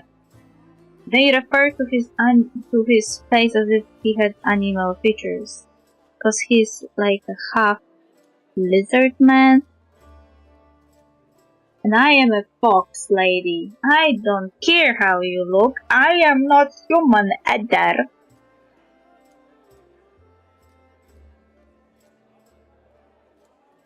Imagine that in the entire world there's only a few hundred like you. There's not an inch of fertile ground anywhere. Nowhere to grow grain for bread, or cotton and linen for cloth. Your neighbors are beasts who want to eat you, or parasites who want to infect you with their larvae and then eat you. And it's not that bad, because you can try to eat most of the things that are trying to eat you, sometimes at the risk of getting poisoned, sometimes with almost no risk at all. In the worst years, there is not a single living thing anywhere to be found, predator or prey. That's when you eat mushroom soup. I would say 3 times a day, but there was barely enough for once every 3 days. But life underground, uh, land sharks, but life underground has its upside pun intended. There is no risk of losing the roof over your head. There is no bad weather, not counting the earthquakes, of course. You're the only member of the Niederholm tribe to call your people mongrels. Why is that? Oh, because all of Golarion calls us that. I don't see the point of all this hemming and hawing over what we are called. Anyone who finds it offensive or takes issue with it can lead the charge against the name, no one is stopping them. But personally, I'm not going to pick a fight over something as unimportant as the name. Oh, no, Lan. Lan. Names are very important. They designate groups as either worthy of living or unworthy of living. If people keep calling you mongrel, it's not far away from cockroaches or animals. And it's not far away from them trying to justify killing all of you because you don't deserve to live. But the name is definitely important. Thank you, I found out everything I wanted to know. Thank you for your answer. So long. I got an achievement because I responded to Lan's story with a flirt. And now I feel like we kinda are on his path. Because, like I said, the game doesn't include any female romance I would want. And the guy that I were partial to was gay.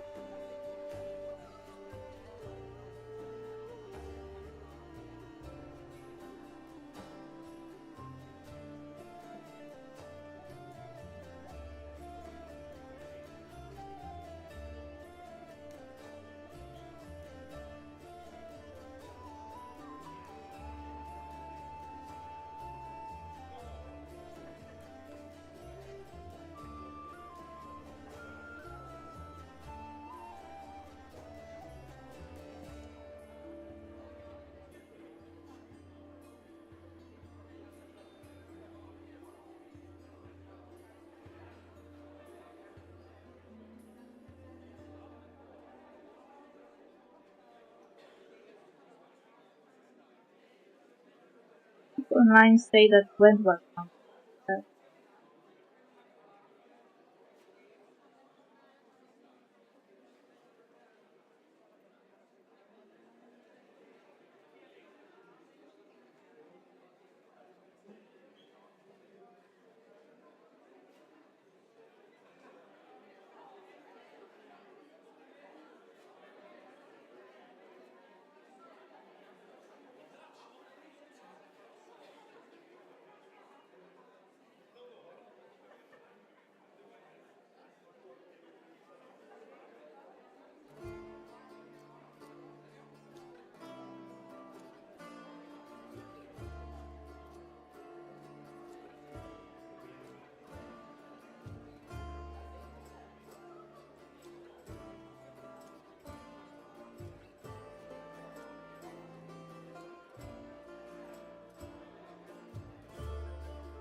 Sila smiles at you warmly. Hey there, during that march through the dungeon, we never got the chance to exchange a proper greeting.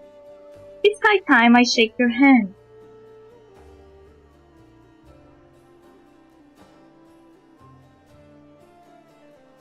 Oh, speaking of, Sila is not romanceable?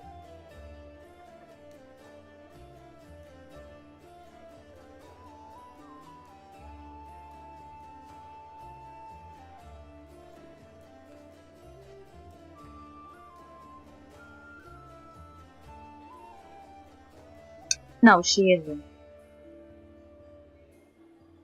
I would like to know more about you. Of course, ask anything. I'll answer honestly. Tell me about yourself. Where are you from? I'm a little bit from Dev, a little bit from Ketafesh, but mostly from the Knights of Iomei. I was accepted and began my training at 14. I belong to the ranks more than I belong to any other place. You have come to Mendev by a long road, haven't you? A very long one. Sila looks at you cheerfully. A traveler is expected to have amusing stories. Unfortunately, I have only 3 tales of any, and I would like to save them for our next feast. Otherwise, I won't have anything to show for myself when it's time to start bragging. And that just won't do, especially since I will win the night with my cautionary tale of a battle with Chupacabra. Knowledge Arcana strike fast. Chupacabra is fascinating. Can they drink their victims' blood during combat and gain strength from it?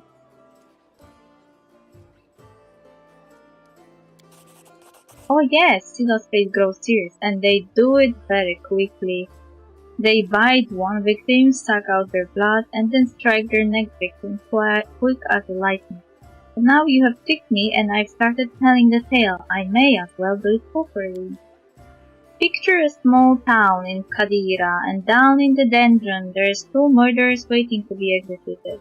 The gallows are already built for them, the ropes been bought, but sometimes life takes a surprising turn. Suddenly a paladin of Neomade appears in the doorway and offers the murderers a deal. If they go with her to fight some monster, they will live. If they survive, that is.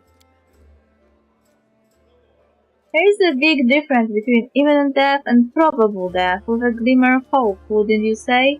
So here we are, traveling through the desert, me and my friend, the priestess of Saranray, along with the little ratfolk fellow who had asked for our help, and the 2 cutthroats. We get to the ratfolk village and see their bodies lying around all drained dry.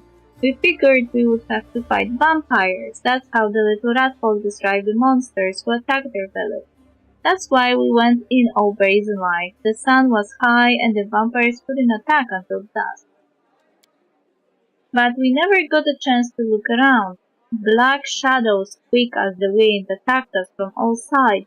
Not vampires, but chupacabras. One of the lads we pulled from the gallows got killed right away. The second one ran for his life. That left me, the ratfolk, and Kira. That was the name of the priestess. And we all steeled ourselves for the fight of our lives. And just when we thought the end had come, with the chupacabras surrounding me like a pack of dogs around a bear, our ratfolk friend wounded and down, and the teeth of the quickest one, those blasted monsters, clenched on Kira's shoulder. Right then, when all hope was lost, the other lad from the gallows suddenly comes rushing back. He kills the beast attacking Kira. I am sure you know what a turning point in a fight looks like. Well, this was it.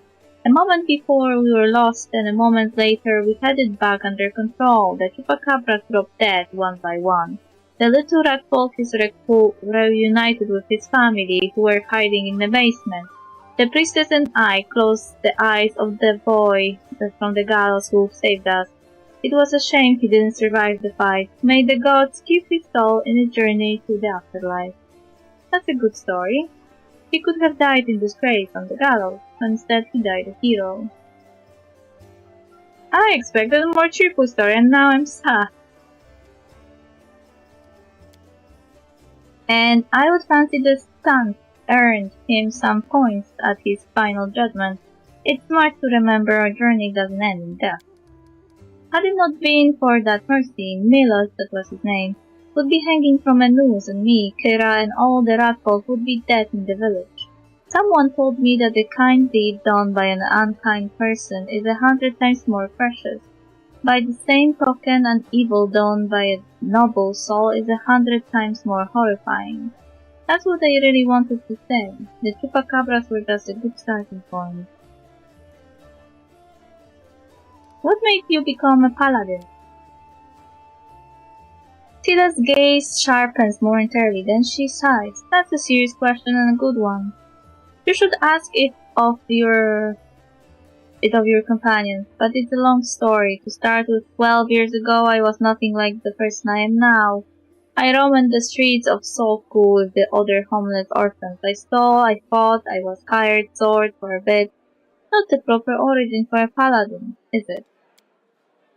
Back then, Solku was a city of orphans, widows, and widowers. Gnolls decimated the city regularly. My parents were among their victims. People there heard about new deaths before they had finished mourning their previous losses.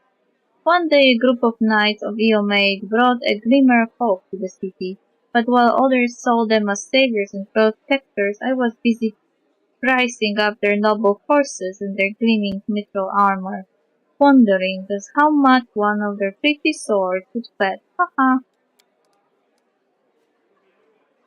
A thief lives one day at a time.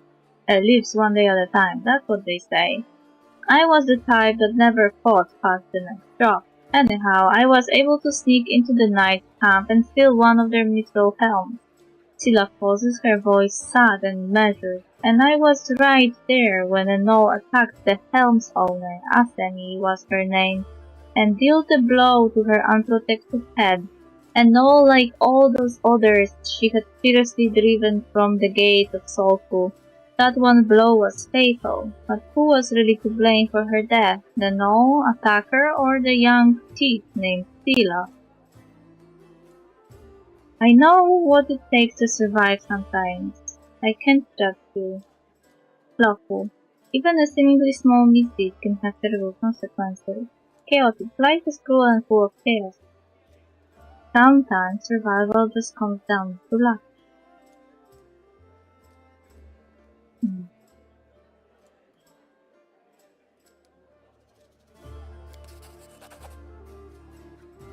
So that's how you see it. Scylla looked at you with curiosity but no hostility. I can accept that point of view. If the story of my youth taught me anything, it's that we are all accountable for our actions. It's too easy to wave off responsibility if you use the cruelty of life as an excuse.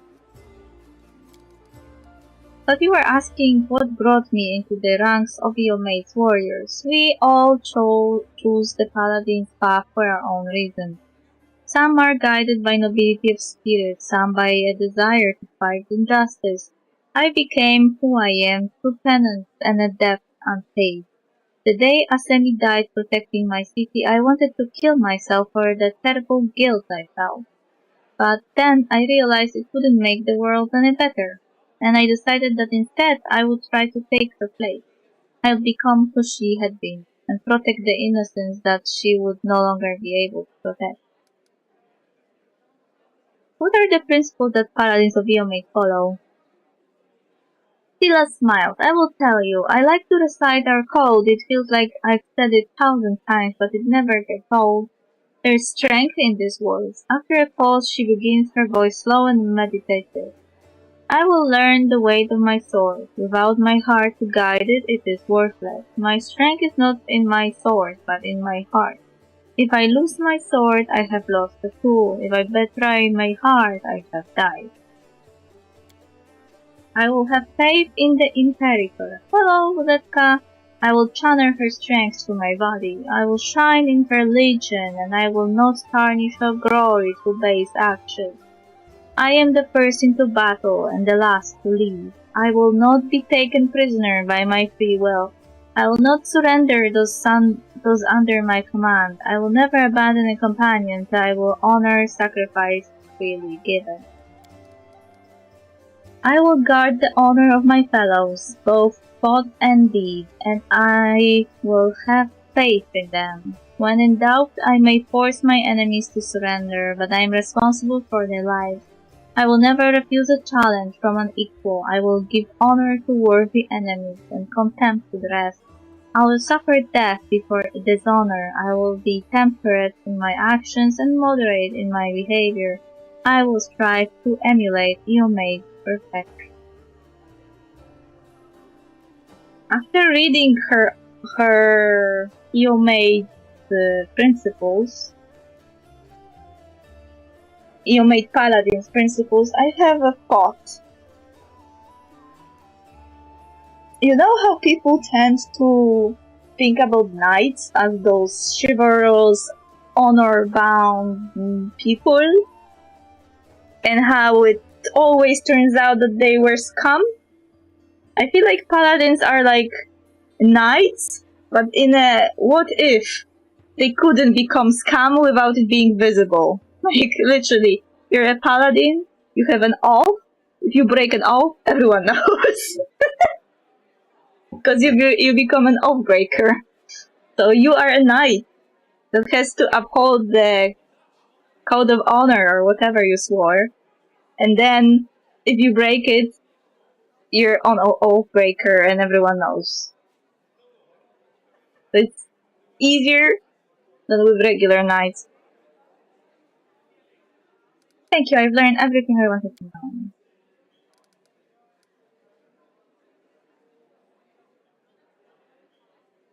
Is fighting demons all you want, or are you looking for something more? How about covering myself in glory and becoming the hero of 100 ballads, or at least 12, if they're lively ones? Tila's eyes shine cheerfully. Anyway, to be more serious, the area around the World Wound is the best place for a paladin who wishes to defend the weak and serve food. Being part of the crusade is reward enough for me, but there's something that worries me. I don't want to sound like I'm criticizing my brothers in arms, but the Eagle Watch and the other orders are focused on just one aim, the war against the World Wound. That's why they can sometimes overlook the smaller things, ordinary misfortunes, you know? I always liked being a wandering knight, because any moment I could get up and go help a poor ratfolk whose family had been kidnapped, or an old woman whose favorite dog had gone missing. So here's my answer. I don't have some big important goal, but I'll be happy to help those who need it, a little bit here and there.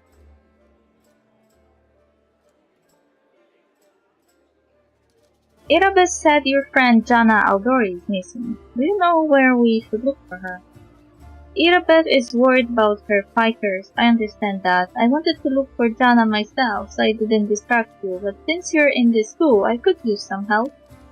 Jana and I met in Canabres a few days ago and just hit it off. We went drinking together, we went to that unforgettable celebration together too, but we got separated in the crowd. So we should start looking from the main square. That's where I last saw her. Sila frowned. Janos is a good fighter, even if she's green. She couldn't have become an Aldori otherwise. I hope that means she's alright. What do you think of what's going on in Canabra? It's complete chaos. It's lucky we are here to handle it, right? Sila smiles brightly, then she gives you a worried look. Does the way I talk bother you? I know I can see Blaze, many good people and our protector, Terendela, who died here in Canabras. The paladin of Iomade is expected to be properly respectful and solemn. But I prefer to face my troubles with a smile and a bit of common sense. Grief is the weapon they will use against you. It can undermine a warrior's spirit. It's better we hold off on grief until we have driven the last demon and cultist from the city. Chaotic. If we want to win, we can be mourning our deceased day and night. Plus, joy heals the soul. Lawful. There is wisdom in the traditions of mourning, and one shouldn't reject them, all the more so if inappropriate merriment could offend other mourners. Many people's loved ones perished in Canabras. I'm not bothered by how you talk, what matters is how you fight. It's nice when you and your commander think alike. Siva smiles softly. Why you're not romanceable? This game, I hate you! Ah! Maybe the man I settled for will be at least a decent romance, because at this point I have vengeance! Vengeance! My cat looked at me weirdly.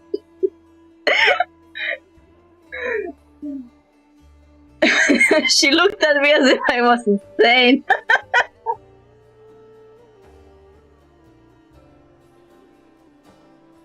But what can I say? I started this game with big, fat expectations. I met the elf lady that was kinda like Shadowheart. Kinda sneaky and didn't want to talk about herself. And then I googled the romance of this game, and you think what the wiki told me? That she is only for men! I'm scared. She's only for men! That's so unfair.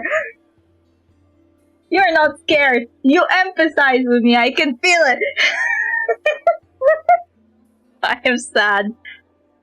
The elf ladies... Gay rage. Gay rage, yes. The elf lady is only for men. The paladin lady is not romanceable. The lady that betrayed me is kinda... I don't know if I like her enough to romance her, but she's at least bisexual. There is an Asimar man that is bisexual in the future, but from his description he sounded a bit, Emotional damage! as if he was not my type. And there is a succubus that has a past that is very questionable, and she can't kiss you because you will die. And I'm like, what? Why I can't have a romance in which I can just kiss someone? Why are you robbing me? Also, apparently you can romance the queen, but I don't know if I want to romance the royal. Don't bonk me. Also, did the animation appear for bonk? It didn't. I didn't see it. Okay.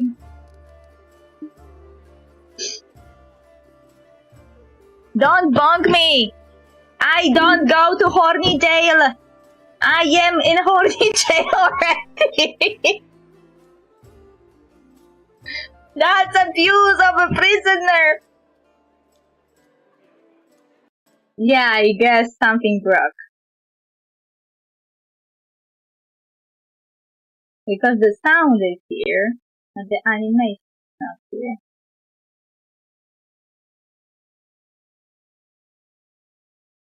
Wait a second. Ah, I know why. It was... No, wait. It's here.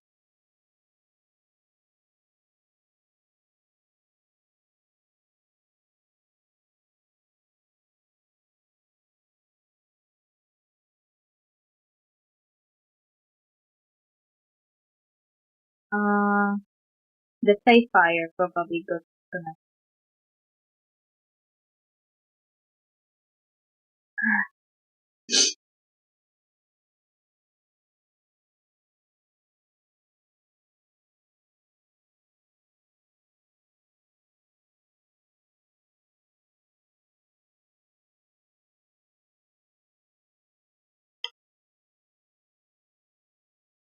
Ah, no, the Firewire.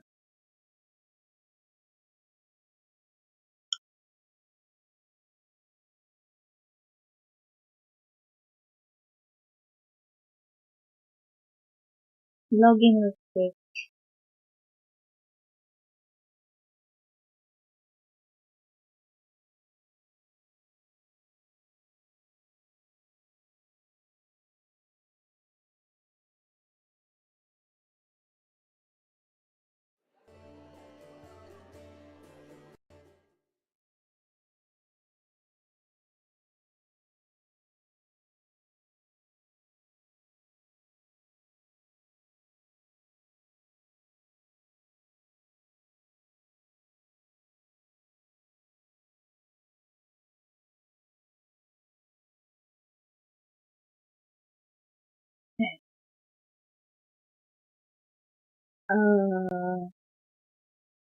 Where's my food?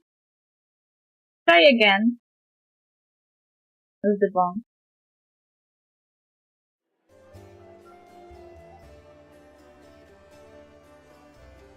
This game is now 3 times gayer. You're so right. Speaking of which, the counter is not ended. It didn't appear, did it?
My Switch just died.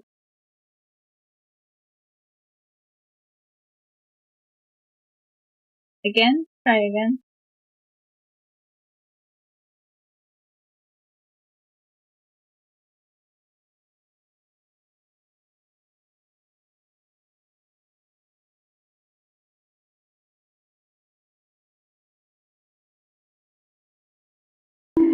Ah, not again. Sometimes you have just to go into edit and click save and it triggers again.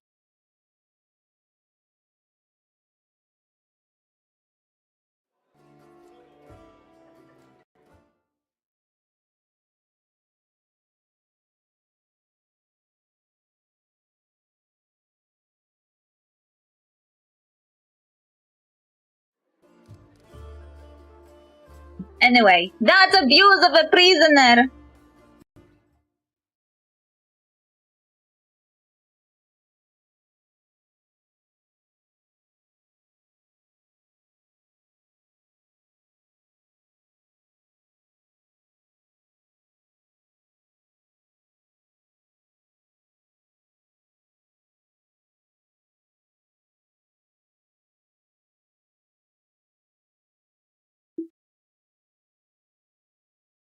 You have to have gay counter on my booba.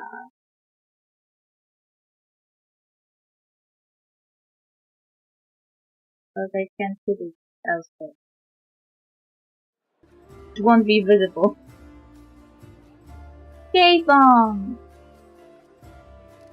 Thank you for speaking with me. Until next time. Anyway, I am already in horny jail and you are punking me? That's abuse! Anyway, I am so displeased!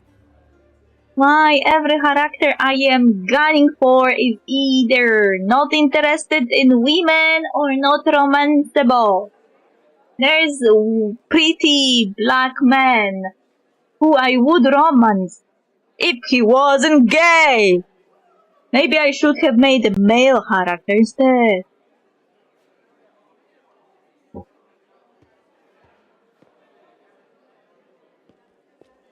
We do it my way. We do it my way.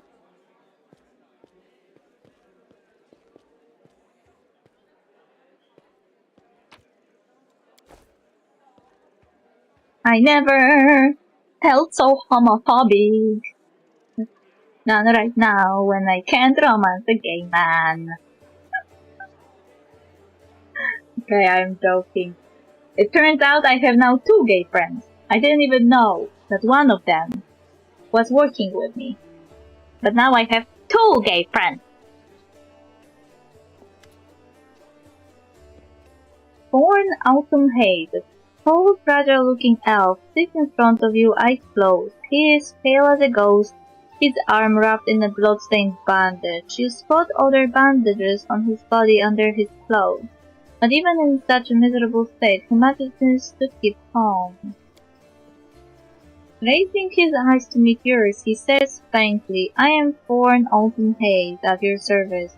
His pale lips are reddened by blood, but you see no signs of pain or fear in his grey eyes. Do you need help? After giving you a cold, intense look, he shakes his head. "Do not trouble yourself on my behalf. A local healer tended to me. Besides, I come from a resilient, hardy people. My body will endure both the wounds and the poison delivered to them."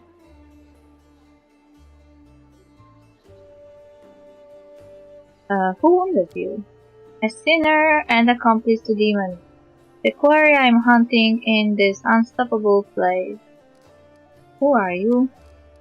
"My name is Thorn Autumn Haze. I come here from Kyonin because I am a hunter, and all minions of evil are my quarry.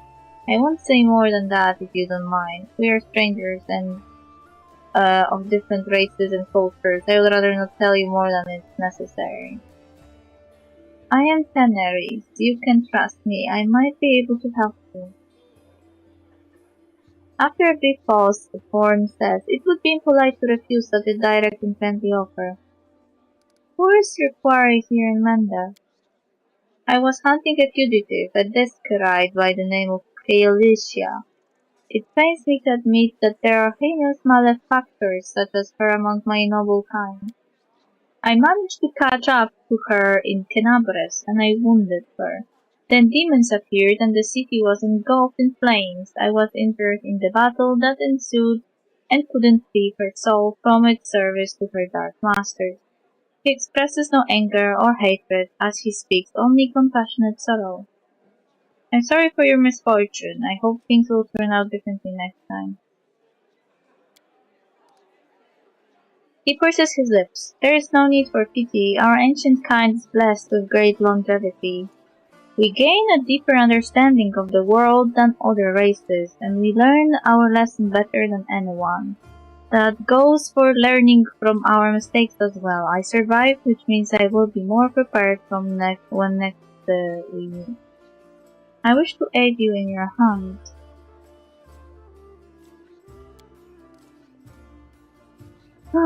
Thorn covers his eyes warily. "I thank you, but this is my mission, and I'm used to facing all manner of terrors on my own. I do appreciate your willingness to help. If you happen to meet Kaelesia, take caution. She has turned many innocent souls to the path of evil, and darkness has rewarded her with many gifts. Her appearance alone will tell you that. It is work. The agate skin, the malicious stare of her blood-red eyes, the bestial teeth. She is more monster than elf at this point. What does this Kaelesia look like again?" "Ah, I failed the knowledge check. Her skin is dark, her hair pretty white, her red eyes can see perfectly in the dark, which to my dismay I come to know from experience. But bright light causes her kind pain. I used an alchemical powder that explodes in a dazzling flash, and she cries out if I had stopped her. It's clear that this woman is a faithful servant of darkness. The marks that Kaelicia Master has left on her appearance say as much." Okay. I have to go. I was not expecting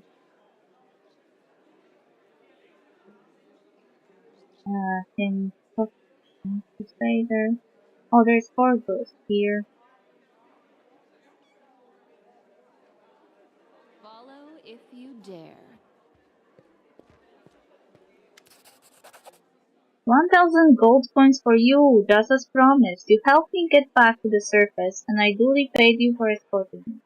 Horgus Worm always keeps his word.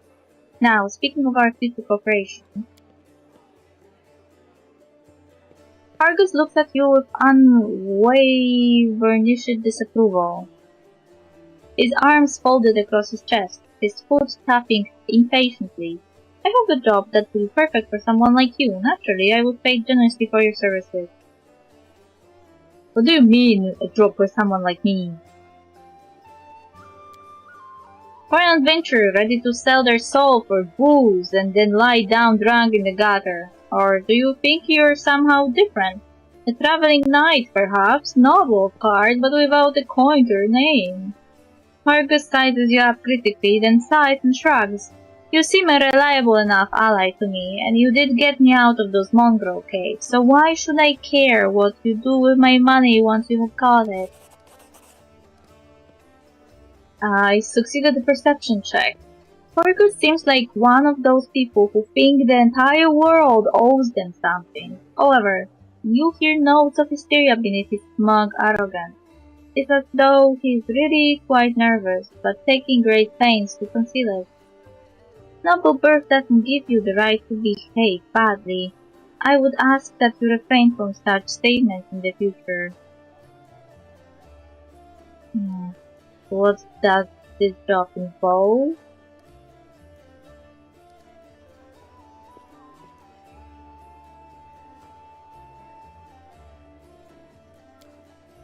You shall be my bodyguard. You see, I have good reason to return to my mansion here in Canabres. I still have, well, it doesn't matter, it's none of your business. My mansion is a breathtaking building with a large garden in the wealthy part of the city. Even before the demons attacked, every thief and fraudster in the city had tried to get inside, one way or another. I shudder to imagine the state it's in now. This game gives me PTSD!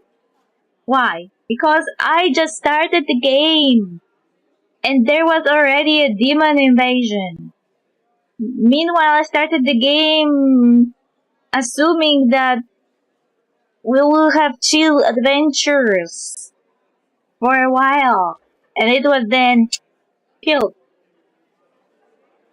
Kicia do mnie teraz przyszła i miauczy. No to głaskaj. Jak śmiesz nie głaskać?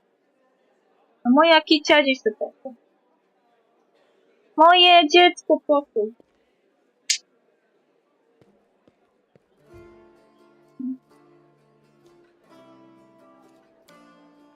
I have little hope that my guards were able to hold the mansion during the attack, and I expect that the servants fled when they saw the demons.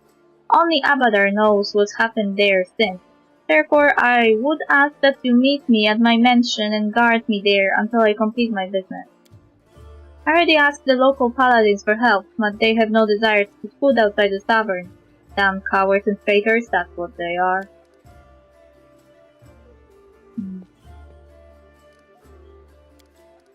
Horgus puts his hands on his hip. Oh really? How impudent. No one dares tell Horgus Worm how to address the rabble. What kind of reward are we talking about? Do I have diplomacy?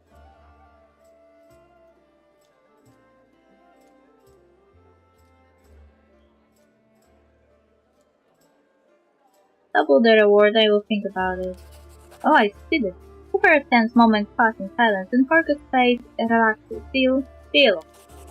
Marvelous! Most excellent! Horgus' face relaxes, smoothing a few of the tense lines. I will proceed to my mansion at once and wait for you there. Meanwhile, you needn't worry. I know the city like the back of my hand. But do hurry, unless you want me to lower your reward. I have so many quests, mister! You're not the only one. You want my undivided attention. Oh, here's someone, and here's someone. With a name. Camel Hawks. A strange figure towers over the bar. A huge, ungainly man with skin so milky white that his blue veins are visible even from a distance. His bald head is equal parts lumpy and pitted, and blood-filled eyes stare impassively out at you from beneath his pale brows. The glass in the albino's large, clumsy hands looks dangerously delicate, as if one twitch of those calloused fingers would be enough to crush it. A gold medallion engraved with a tankard gleam around his neck. What will it be? Lore, religion check, pass. The medallion you're wearing. That's a secret symbol, isn't it? Are you a cleric of Kaiden Kaelin? I am a tavern keeper, best in the city, the best there is even been, and I pray to the best god there is. Okay.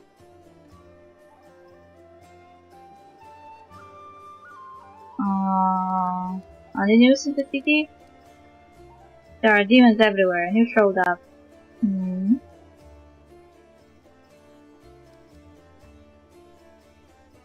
Places worth visiting? If you mean places that normal people usually stay well away from, then there are plenty, like the Pitaxian wine cellar. General pauses for effect, like the name of the place alone should make you quiver in fear. It once belonged to a Pitaxian trading house. Then King Iroveti came to power in Pitar, and property started changing hands. Soon after, the cellar shop assistant was found in a ditch. Not all of him, mind, just his head. Numerian gangsters had taken possession of the place. They wanted to sell something stronger than wine on the street, and they ended up on the gallows. Then King Iroveti's number was up. So now the store stands empty and unclaimed. People say that the headless ghost wanders the place at night, mourning ghoulishly. Oh. After coming to the end of this story, unusually long by his standards, the tavern keeper takes the sweet from his tankard. Do not ask me how he makes any noise with no head. I wasn't there, I just tell it like I hear it. Hey, how did you end up in the Crusader city? How did anyone end up here? How did you or them? With a huge hand, the tavern keeper gestures at the ragtag group assembled in the room. The world is big, but still there isn't a place for everyone. People who no longer have a life anywhere else, they end up here. Hey, who are you? The albino slowly takes your measure with his red eyes and finally, with a gentle sigh, says, Gemel Hall, vampire. Are you really a vampire? Gemel gives you a long look of reapproach and gurglingly answers, No. I see you're not one for talking. Gemel gives you a long, mournful look and says nothing. Show me what you have. Oh, I can finally sell some. I have too many stuff I don't need.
Oh, yo.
can be a drunken master.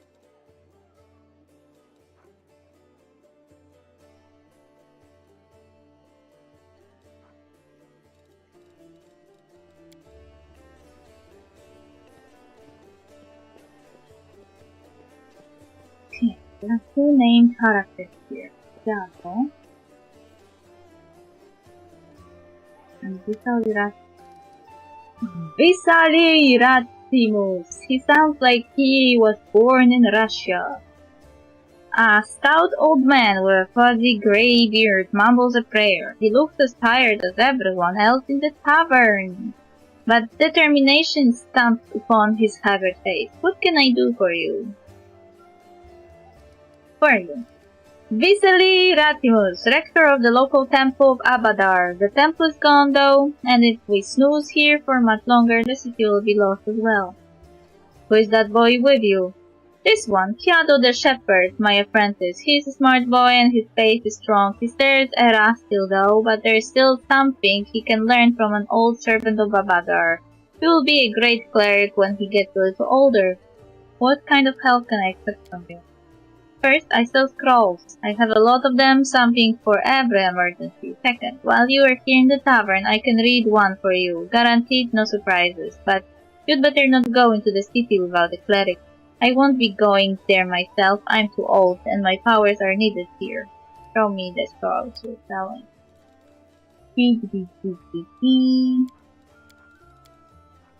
Oh, he's selling some amulet of natural armor. Bonus to arm or fast. Ring of protection.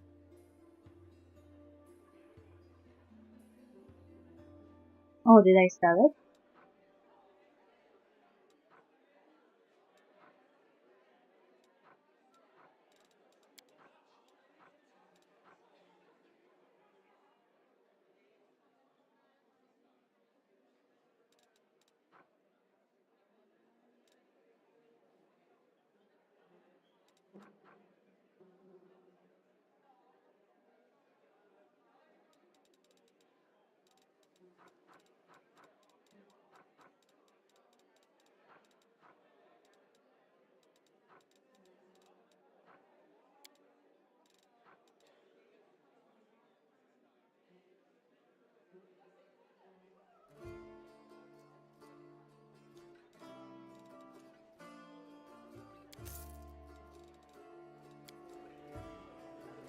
Okay.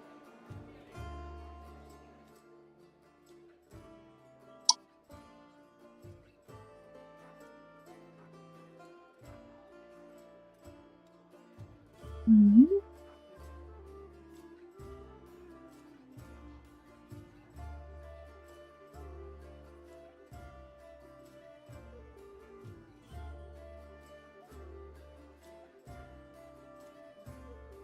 Okay, I am level 3 now.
Hmm.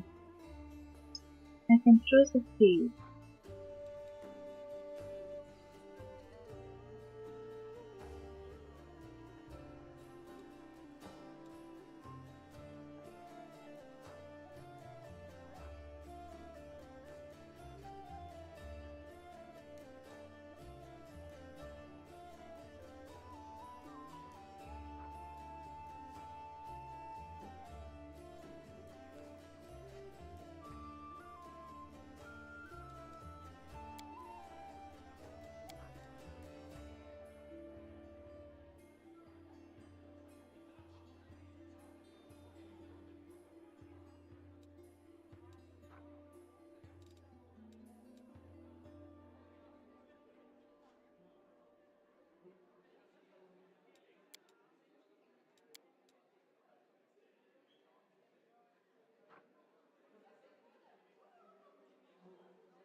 There's too many stuff to choose from.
Oh yeah, there's so many.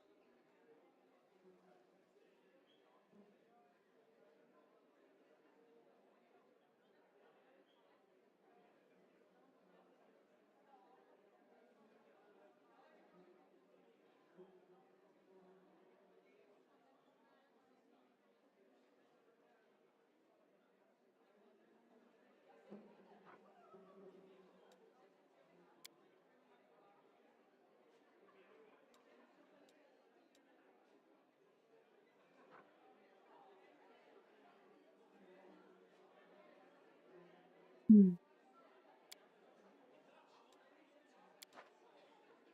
Not recommend.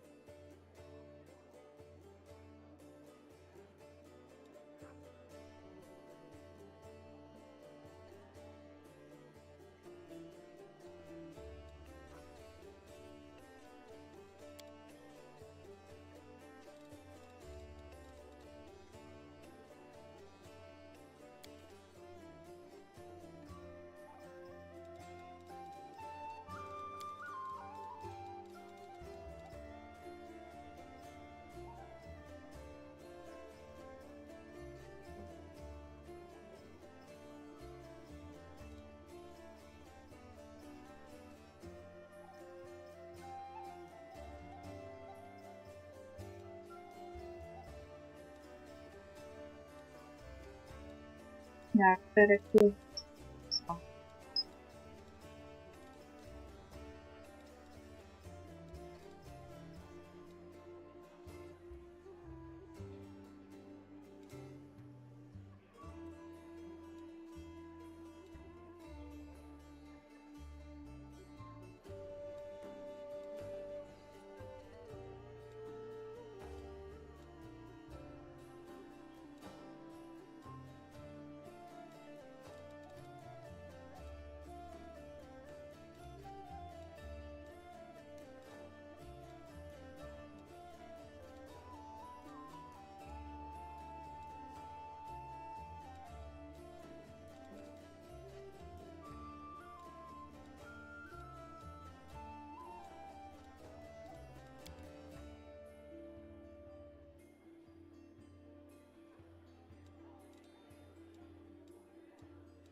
We don't have an alternative path.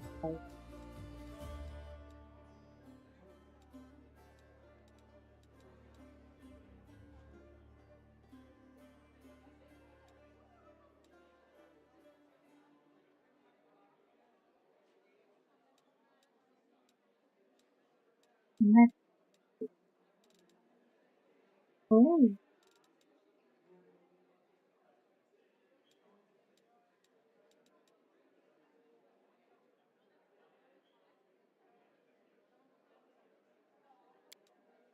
This counts out.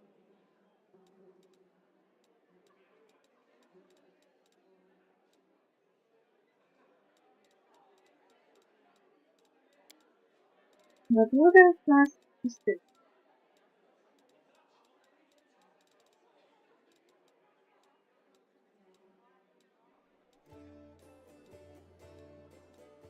Another bar.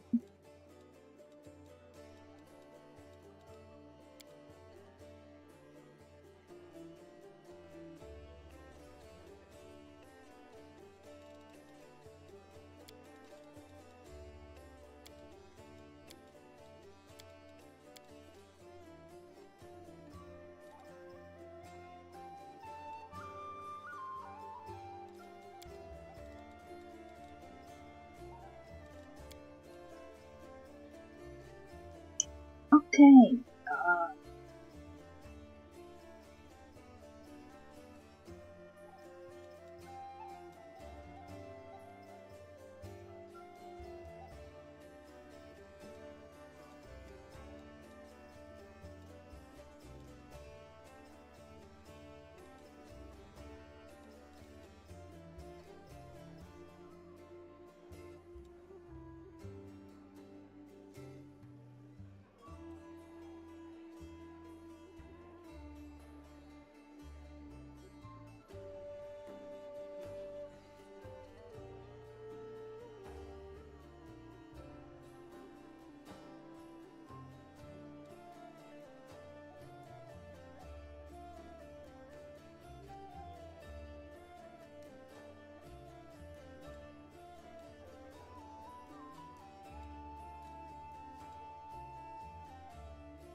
Okay, that was difficult.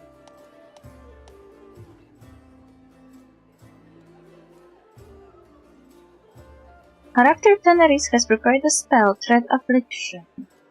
It requires the material component First Aid Kit, which you don't possess. Material components are items necessary for casting the spell. If the spell requires any such component, they would be listed in its description. I saw a First Aid Kit somewhere.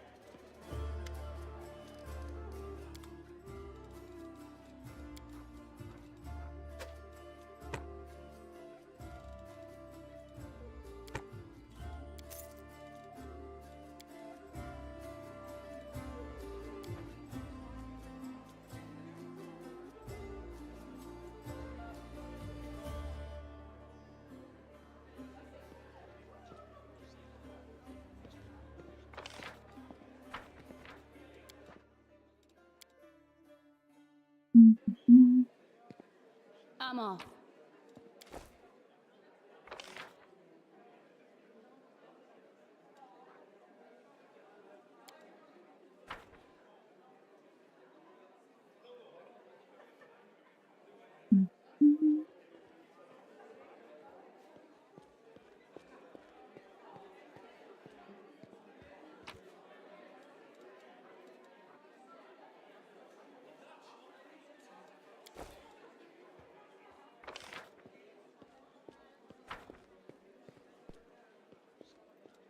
I do what I must.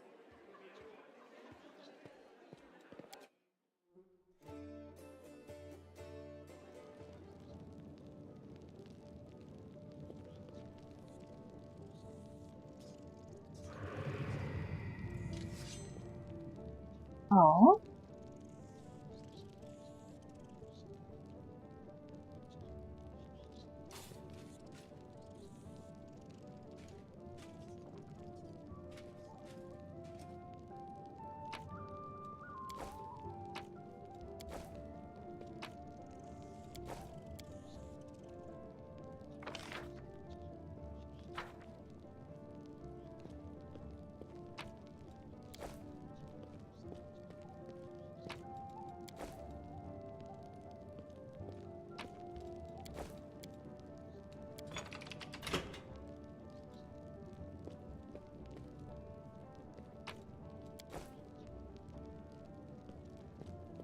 Hey, Chief! Ooh, hey, gorgeous. Come over here. I want to talk to you about something. Something really important. Who the fuck are you? The young tiefling sits cross-legged on the floor. He looks relatively calm for someone in shackles, but his tail whips back and forth in agitation. Noticing your attention, the tiefling sits up and beckons you over. Quit bothering the decent people in here, Woljif, or I'll knock your teeth out! What's it to you, Delvin Dum-Dum? You were told to guard me, and I'm not stopping you. But no one told me I had to shut my trap.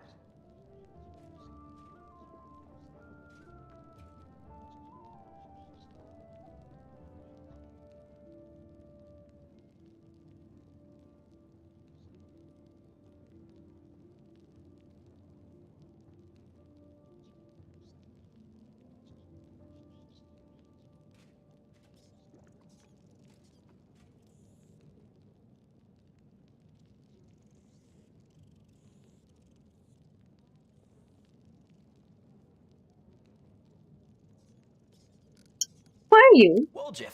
Woljif Jefto. I deal in useful things. I can get you whatever you want. Anything.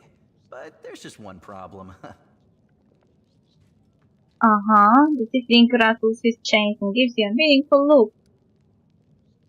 Why are you in chains? Does it really matter? Don't get hung up on the past, Chief. Don't look to the future. Live in the here and now. He was caught thieving. Oh, okay. Your shadow, what was that? Get me out of here and I'll tell you. And don't worry, it's not contagious. What do you want from me? I'll lay it out for you. Simple job, 30 minutes tops. We go someplace, talk to someone, and in return, whatever you want, I'll get it for you. Some extra rations? No problem. Armor, weapons, scrolls, you name it. It's as good as yours. If you need my help with something, whistle and I'll be there. I'm handy enough with knives too, and even my magic know-how isn't too shabby. Sounds as if he will steal for me. What a load of guff! If you were good at magic, you wouldn't be stuck in here now, would you? Don't you listen to him, Chief. He'd find fault with the Queen herself. I'll be useful to have in battle, and I'll sell whatever you want at a reasonable price. It's your lucky day. You won't meet another gem like me in Canabras. I can help you while you are in chains up here. How can I free you? That's easy. You know Irabeth? Feisty-looking gal, always wears armor. You can't miss her. She's the meanest fighter in the whole city. When you see her, put in a good word for me, will ya? Tell her there's this guy Woljif locked up for no good reason in the Defender's Heart. Well, for the follies of his youth. And he really wants to get out on bail so he can keep up his good behavior and make a contribution to society. You got that? Will you do it? Let me think a second, and we'll check if it's not.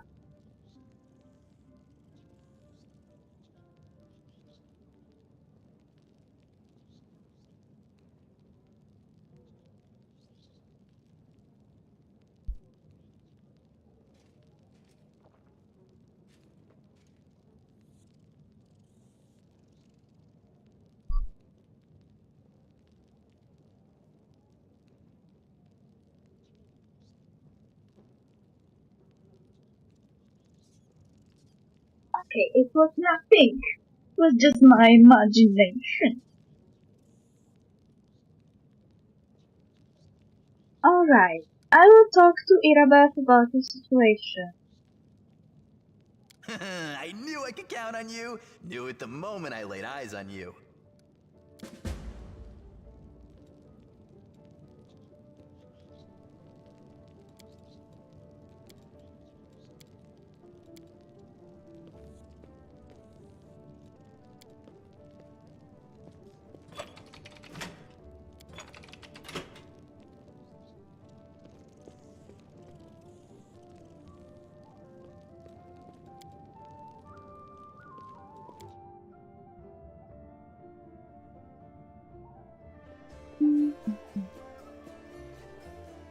Oh, who are you? Sure not. A young man in well-worn traveling clothes and a simple wooden symbol of Erastil on his chest is efficiently cutting a linen robe into strips to use as bandages. Despite his visible exhaustion, he works with zeal, singing some tune about red grapes and ripe sheaves of wheat under his breath. He raises his warm chestnut-colored eyes to you. Are you one of the Crusaders? Thank you for defending those of us whose talents lie off the battlefield. I am Jarnoff, servant of Erastus. Please to me. What are you doing? I only took my holy orders recently, so my god has only bestowed a little of his power upon me as yet. I'm sorry to say that the number of wounded fighters in this tavern is far beyond my power to heal. But there's a reason people say, have faith in the gods, but look to yourself first. I may not be able to help the wounded with magic, but I can at least cut up bandages. Are you from around here? No, I was just passing through Canabres. I was sailing down that old man of ours, the great Selen River, to a village by the name of Chili Creek.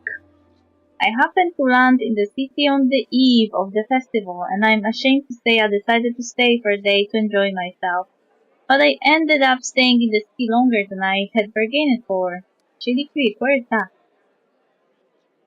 It's a small fishing village. It's not even marked on some maps, but people do live there.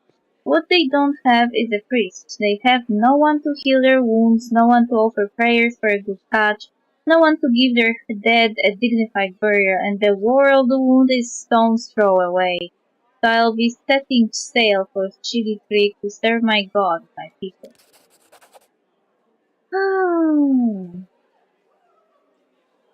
Once we have held Canabres, I will be going there. If by the grace of the good gods we all survive this, you should come and visit me sometime. You'll find the village here on the bank of the river. The priest marks Chili Creek on your map. Aren't you a young and inexperienced cleric afraid to go to the border of the whirlwind? I won't lie, I am afraid, but what can I do? Those villagers are simple people. Every day of their short lives is spent doing hard, honest work. That's exactly the kind of life I want. Something simple but meaningful. If I had centuries ahead of me, like elves do, I might have spared some 50 years or so to travel around the world, the young man said with a smile. Or maybe even 100, why not? But I don't have time to spare, so I want to spend my short life in the place where I'm needed most. Even if it's dangerous, especially if it's dangerous. I could use the help of a cleric. Gernot makes a helpless gesture. Erastil knows I will be glad to help you, but it's no use. My spells are defeated, and I have no training in potions or scrolls. See this rope I am cutting up for bandages is the second, the two last ones. I have to go.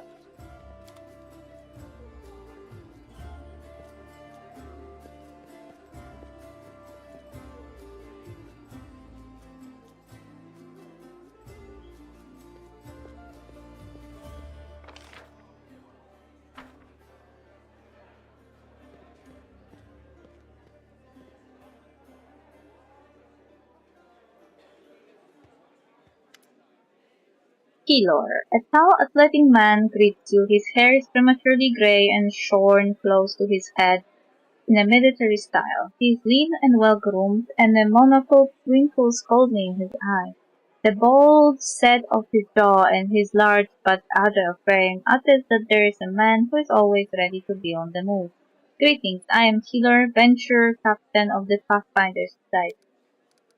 I am the superior officer among Pathfinders in this region of Mendel. However, the Society is running almost no operations here right now. Besides me, there are almost no Pathfinders here. Actually, I'm only stuck here because of an old feud with a demon worshipper known as the Spinner of Nightmares. I've had to work alone without the support of the Society, but I've made a lot of acquaintances among the local mercenaries and daring fighters. If you need any good fighters for an honest cause, talk to me. That was his entire backstory.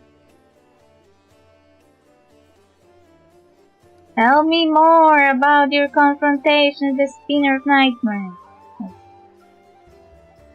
It all began with a task of a Pathfinder Society. I arrived in Nerosian with my team to investigate the sudden death of a famous crusader, Baron Paleron. We soon focused in on a small hospital for the wealthy, where Paleron was being treated shortly before his death. It turned out that the gang of Baphomet cultists calling themselves the Labyrinth of Mind had gotten a foothold at the hospital. They were obsessed with twisting the minds of their victims and targeted fragile people too weak to resist. The hospital was filled with perfect victims, isolated for weeks from the outside world, completely helpless. And when they returned, they were different, almost normal. But the moment they feared a certain prey, something dark awoke in their mind, and they transformed into servants of Baphomet, ready to lie, betray, and even kill. The Labyrinth of Mind was preparing to infiltrate all the elite circles in Mendev, but Baron Paleron stopped them. He was too loyal to his oath and too resistant to their spells. He fought for his freedom until the strain broke his heart. We opened and cleaned the city of Baphomet's Peak of Vipers. Their den was a cradle of sin and filth. They cast spells on each other and their loathsome fantasies stepped real from their minds into the world. They dreamed of horrible and forbidden things, and they fought like mad. We burned the place to the ground and slaughtered everyone we could, but the leaders of the cult were able to flee, and they were set upon revenge. They abducted my daughter Lori, who served under my command in the Pathfinder Society. They left me a note full of tart insults, mockery, and sneers. From that note I learned the name of my enemy, the Spinner of Nightmares. A few months later I confirmed that she was the leader of the Labyrinth of Mind. My hunt had begun. I would get Lori back at any cost. Peter grits his teeth with bulldog determination.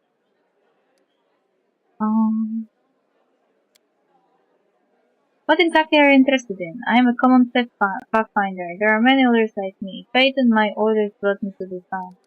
How did you end up here?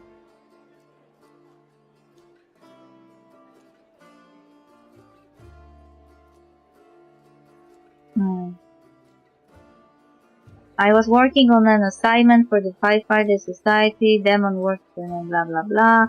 I adopted my daughter. For the past 3 years, I've been trying to save her. During this time, I've become a specialist in scouting demon territory.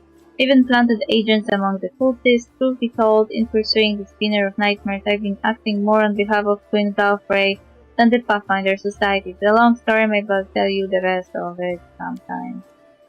Killer frowns grimly. The Spinner of Nightmares is the true spawn of the Abyss. I fought her many times, but I never been able to seize her by the throat. Tell me about your daughter. Keylor smiles his healthy white teeth. As a girl, Lori was just an angel. We lost her mother early on. She was left to follow my example. A drifter with little idea how to talk to a 10-year-old girl. But even with such questionable parenting, Lori managed to grow into a wonderful girl, brave, smart, beautiful, and entirely unbearable. She has always argued with me about everything. When Lori was 18 and told me she was going to be a Pathfinder, all I said was alright. I knew there was no use to try and talk her out of it. And she was a fine Pathfinder. Her fist clenched with a painful sounding crack. I will never forgive the Spinner of Nightmares for taking my girl from me. Tell me about the Pathfinder Society. The Pathfinder Society is a global organization that unites opportunists and adventurers of all kinds to explore the world and uncover its secrets, travel, and sometimes face down threats. So they are like our first. In times of trouble, the latter becomes our primary focus. We are driven by curiosity and the desire to make the world a better place. And of course, some seek profit or hunger for glory. But in any case, it's hard work. They might send you anywhere on a mission. Weaklings have little place in the society. It's more for seasoned fighters. There are society lodged in many cities. The closest one is in Nerosin. They are each led by venture captains, lads like me. The Grand Lodge is in Absalom, the center of the world. The Semvirate sits there, the anonymous council of our leaders. I have no more questions. I need brave and experienced fighters. You can rely on my lads, but you will have to pay them. 4,500 is their standard rate. That amount is unacceptable. My companion and I need good training. I will get a great mentor from Absalom for the first few times. We will train your fighters free of charge.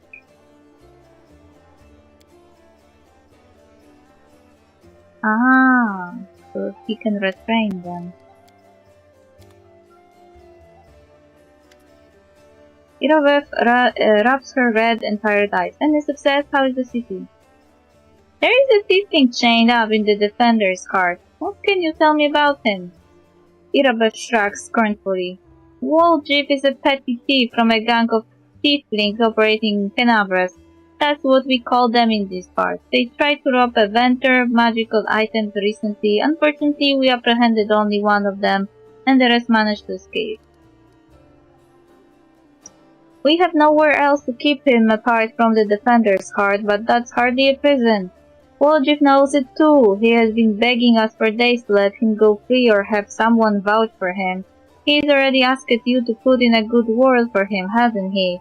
Irabev squints at you thoughtfully, then shrugs. If you want to recruit Woljif and put him to good use, go ahead and take him off our guard's hands.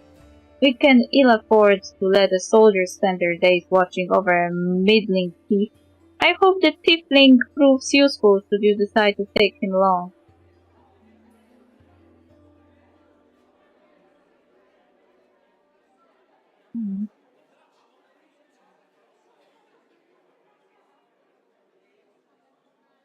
What's your main objective? You heard what the demon said. They are going to desecrate the wardstone and blow up the whole barrier around the world wound. That would be an even worse disaster than the world wound expansion before the Second Crusade. Not only Canabres, but every city within a wardstone will be destroyed, including the capital. We can't allow that no matter what. We will retake it, even destroy it if we must. Human, blah blah blah.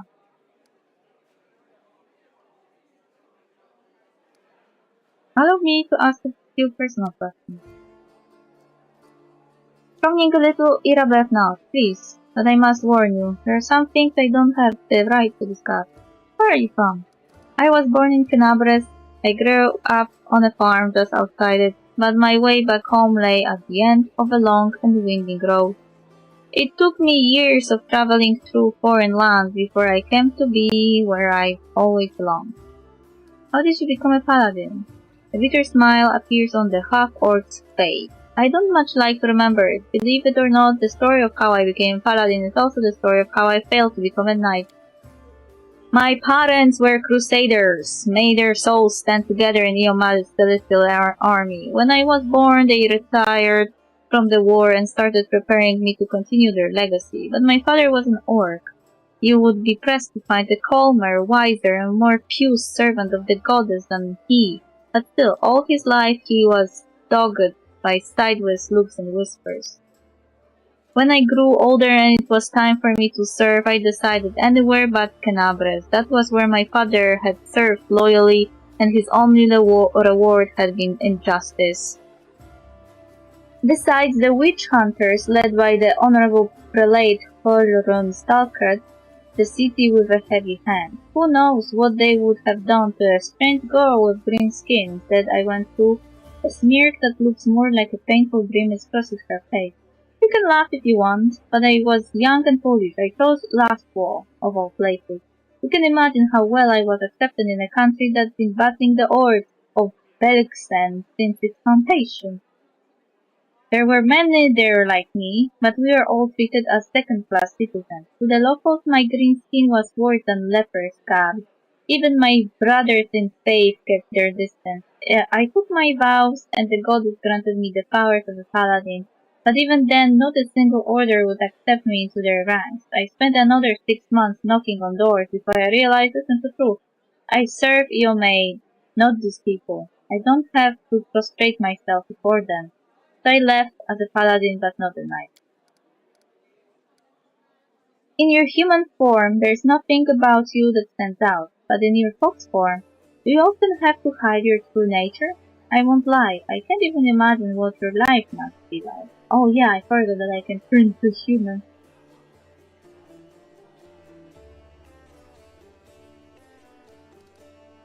How did you come to join a knightly order?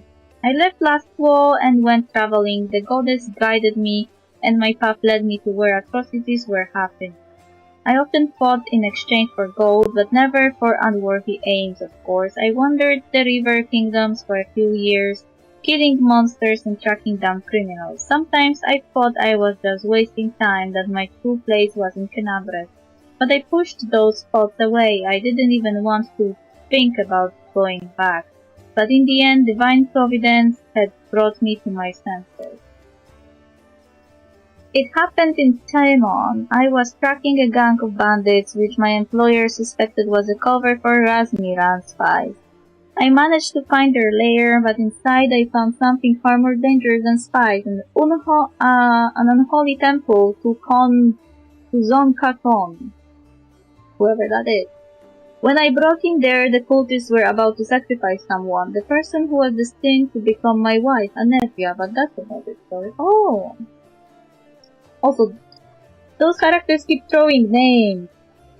Zon Katon, Razmiran, whatever, I don't know what you're talking about.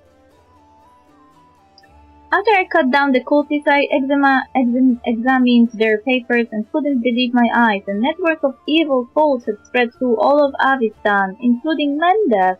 Worse, the documents clearly showed that their allies, the Templars of the Ivory Labyrinth, had infested my native Kenabres and were even among the ranks of the Paladins. After that, delaying my homecoming would be tantamount to desertion.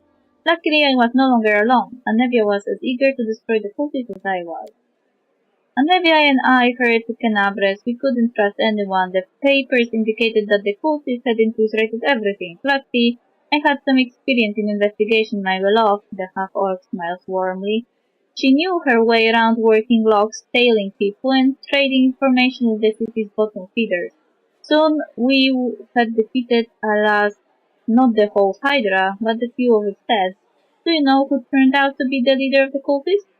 The commander of the Eagle Watch! Can you imagine? While Prelate Holdron was chasing witches through the city, the enemy had infiltrated the very order responsible for internal security. The scandal reached the ears of the Queen. At first she planned to disband the order in disgrace, but then she offered its command to me and put its salvation in my hands. Of course, there was one small catch. I wasn't a knight, but I was made commander just the same, keeping the usual progression through the ranks. Okay, lore, religion check pass. I can't imagine the followers of Zon Sifon in alliance with demon worshippers. Wouldn't they hate each other? They should, but Baphomet's minions are masters of deception. They manipulate Zon Kahon's batters as eagerly as Iomade's knights. The cultists from that unholy temple didn't know the true face of their associates in Tenabres. We ourselves learned the truth much later after getting to the bottom of their nest. How did the people of Kenabres feel about your background? They tolerated it surprisingly well. I shouldn't have been so wary. Crusaders don't tend to be prejudiced as a rule. After all, heroes from all over the world, even from other continents, come here to fight the demons. Apparently the people were only suspicious of full-blooded orcs. There were already many like me here, and we don't have any problem, so the locals do have their superstition. Mendev is as merciless as Blackwall. They just have a different set of victims.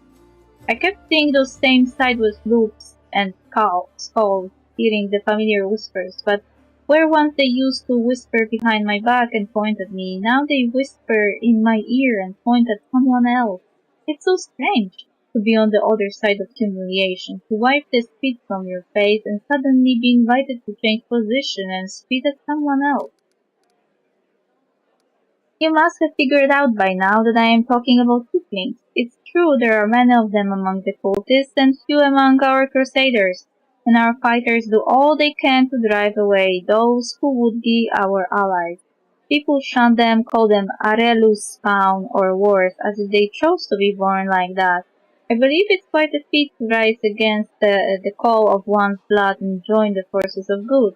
Still, most only see them as the enemy. I only saw a knight bleeding to death because he wouldn't let a tiefling priest touch his wound. Alas, I haven't been able to change this in all my time in Canabras. Tell me about Anevia.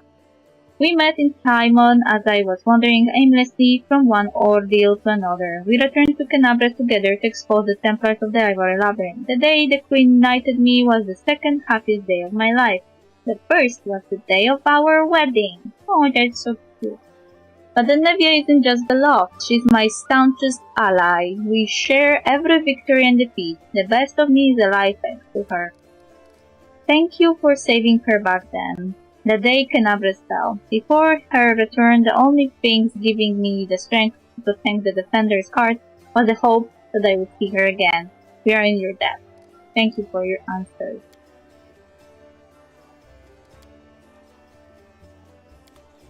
Let's go release the tiefling, man.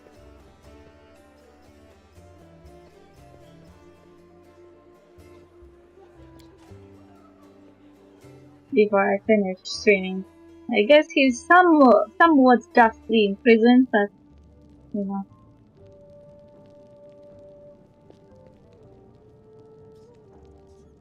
Well, Chief, what do you got for me?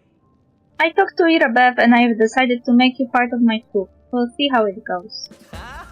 You must be a smooth talker. Come on, Delvin, get these bracelets of yours off me. I'm going free. You're sure to regret this. This tiefling will fleece you for everything you've got. Mark my words. Okay, racist. You're a bitter little man, Delvin. Petty and mean. You can't even be happy for me, can ya? I pity you. I'll leave you alone with your sad little soul. So long. And now, Chief, straight down to business. You see, I'm one of those guys that people around here call thieflings. We just call ourselves the family. After we knocked over that shop and I got stuck here in the Defender's Heart, a little bird told me that Big Sister Charisme wanted to see me. That she had some questions to ask me. You following? Now, she won't be asking me questions like, Woljif, how'd you manage to get out of this one? Or, Woljif, you're so thin, didn't they feed you?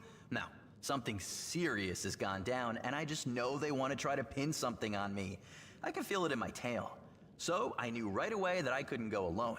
You turned up just in time, Chief. You don't need to do anything when we get there. Just stand behind me and look mean, and I'll handle the rest. Somehow. Let's go, I'll show you the way. How can I look mean as a fox?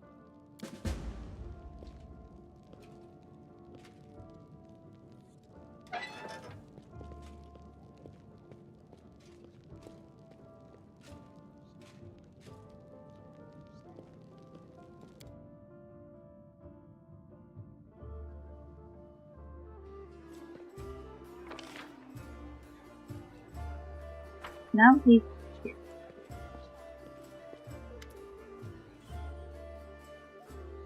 I want to know more about you. Are your family tieflings too? My family is an interesting story actually, but I don't tell it to just anyone. My father and mother had a bakery. Their life was great, but the gods never blessed them with any children.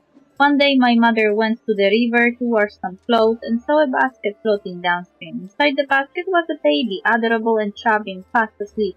It was yours truly. In my hand was a note spritted with expensive perfume that said, "Take care of my little angel." My mother brought me home, and she and my father realized right away that I was heaven sent. They raised me as their own. When I turned 15, my mother showed me my baby blanket. It was embroidered with the coat of arms of an unknown kingdom, all in gold thread. Ever since then, I've been looking for my real parents, but it's not easy. Traveling takes money, so if you have a few gold coins, I will pay you back as soon as I find my real family. I give you my word. That doesn't sound very believable. Seriously, usually everyone just believes everything I say. People love stories like that, you know, a cute baby, a basket, a blanket. What's not to love? They look at me differently, as if I am worth more just because the shit I spit up on might have had a fancy coat of arms on them. Voljev laughs bitterly. If I was really a prince, I wouldn't be sitting around here. I can tell you that. I would have already gone to take what was rightfully mine, and then I would come back with an army so I could watch the guards and merchants who pushed me around all my life bow and scrape before me. But that's not gonna happen. Wanna hear the real story? The true story is boring. My family is human, both my father and mother. They used to live in a village nearby, I forget the name. When my ma had me, my old man got so mad he almost killed her, pinned her to the wall and started asking questions like why his son had horns and a tail. Well, my ma told him that her mother, my grandma, used to fool around with a demon. When he heard this, Daddy Dearest got drunk, trashed the house, and then took off. I don't remember any of this, of course. My grandma told me. I was about 3 years old when my mother brought me to Canabres and left me with my grandma. She said to her, "You and your demon have ruined my life. Now you handle him." Then she left. I haven't seen her or my dad since. She did leave a blanket though, that part was true, but my grandma burned it because it was infested with lice. It wasn't even good enough to use as a rag. You think after all that my grandmother saw the light, felt rightly ashamed, and kissed my horns? I wish. Voljev grins nastily, his yellow eyes flashing. People used to give her trouble for fooling around with a demon. She wasn't welcome anywhere, so she got angry. Normal kids get bedtime stories, see, but the only tales I got told were how my dad was worthless, my ma was a slut, and I was a demon spawn that no one cared about. Grandma, if anyone is a slut here, it's you. Also, what's so wrong about being a slut? She only kept me so I could help around the house and steal things she needed, so that's the truth. So, she abused the child and also used it for petty thievery.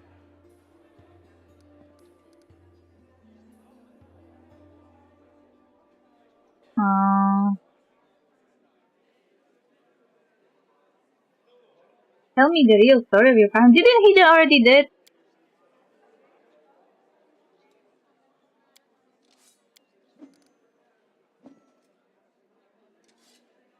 How did you become a tiefling? Oh, Voljev grins happily. I already was a tiefling, and life made me a thief.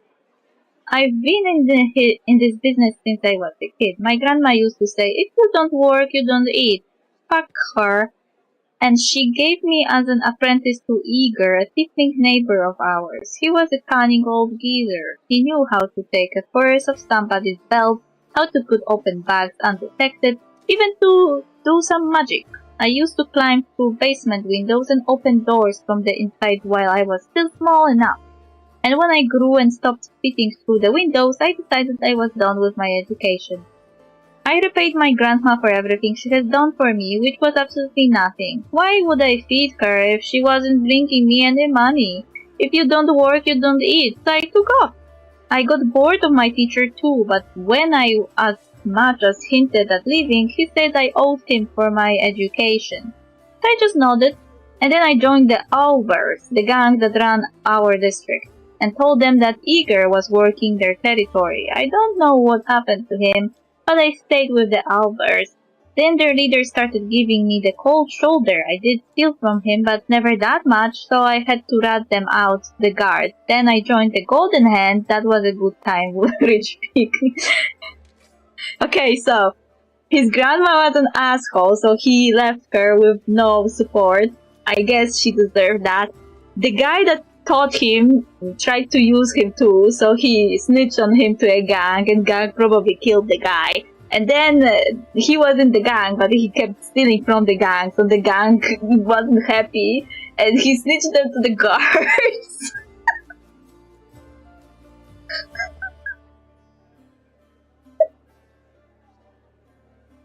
It's quite funny, to be honest. I would have stayed with the Golden Hand, but the Northmen promised me a bigger cut if I told them where the Golden Hands kept their loot. I'm no fool, of course, I told them. What if they were lying? After that, I only had one option, to join the Northmen, and then the family came. At first, no one took them seriously, calling them tieflings and all that.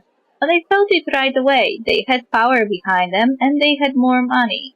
I'm always on the winner's side, Chief. That's why I joined the tieflings. And right on time, some thugs came from the capital and made the Northmen leave. The ones who survived are in the family now, too. Tell me about the tieflings. Alright, I won't tell you everything, mind, but I can tell you little. The tieflings are Mendevian thieves. The gang was started in Mendev's capital by someone or other, and soon after they had spread all over Golarion. They're also called the family. You know why? Because us tieflings are easy to spot. Wherever we go, guards always hustle us asking, "Are you lost or Summit Hornhead?" We usually say we're visiting family, and if they say, "Oh yeah, who?" we give them the name of a local tiefling who confirms everything, even if he has never seen you before in his life. That's why we're all brothers and sisters. There are rules. Who does what? Who gets what cut? I won't say it's a lot, but they make it worth your while. They will even heal you if you take an arrow. But the biggest no-no is this: you don't steal from the family. If you don't continue to contribute to the shared pot, you'll get the cold shoulder. You won't be treated like family no more. And then everyone will hear that you went to visit some relatives who have a farm someplace. My best guess? The farm is in some underground well beneath Canabres where they breed grave worms. If Sister Caris May, our boss, looked the other way more often, I would really be able to spread my wings.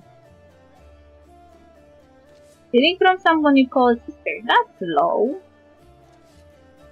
Nobody should live under the constant threat of punishment. You could kill Caris May and take her place. I want to ask about something else. Birds fly low before a storm. I'm just surviving as best I can. Wolf Jig fixes you with a look. Imagine the situation, Jig. You're 7 years old. You come home, and your own grandma, your family, is lying there drunk, and there is no food because she got wasted in the morning and didn't cook anything. And you know that she has a stash under the third floorboard. You take this money so as you don't starve to death. And then when she wakes up, she beats you because you shouldn't have taken it. You should have stolen some food. You're a waste of space. That's something you can never understand, Chief. You only care about moral choices. You always know what's right and what's wrong. Brother, sister, grandma, mother, in real life, they're just words.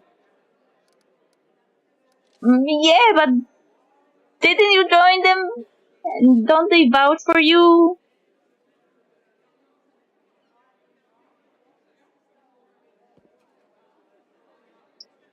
I have just a feeling that if he keeps behaving that way, he will soon wind up without any place to go to.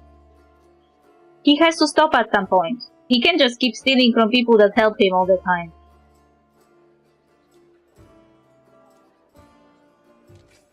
What do you think of Canabras? It used to be such a hole, then the Crusaders and refugees came here, and things started looking up. Although it depends who you ask. I suppose witches better steer clear of here.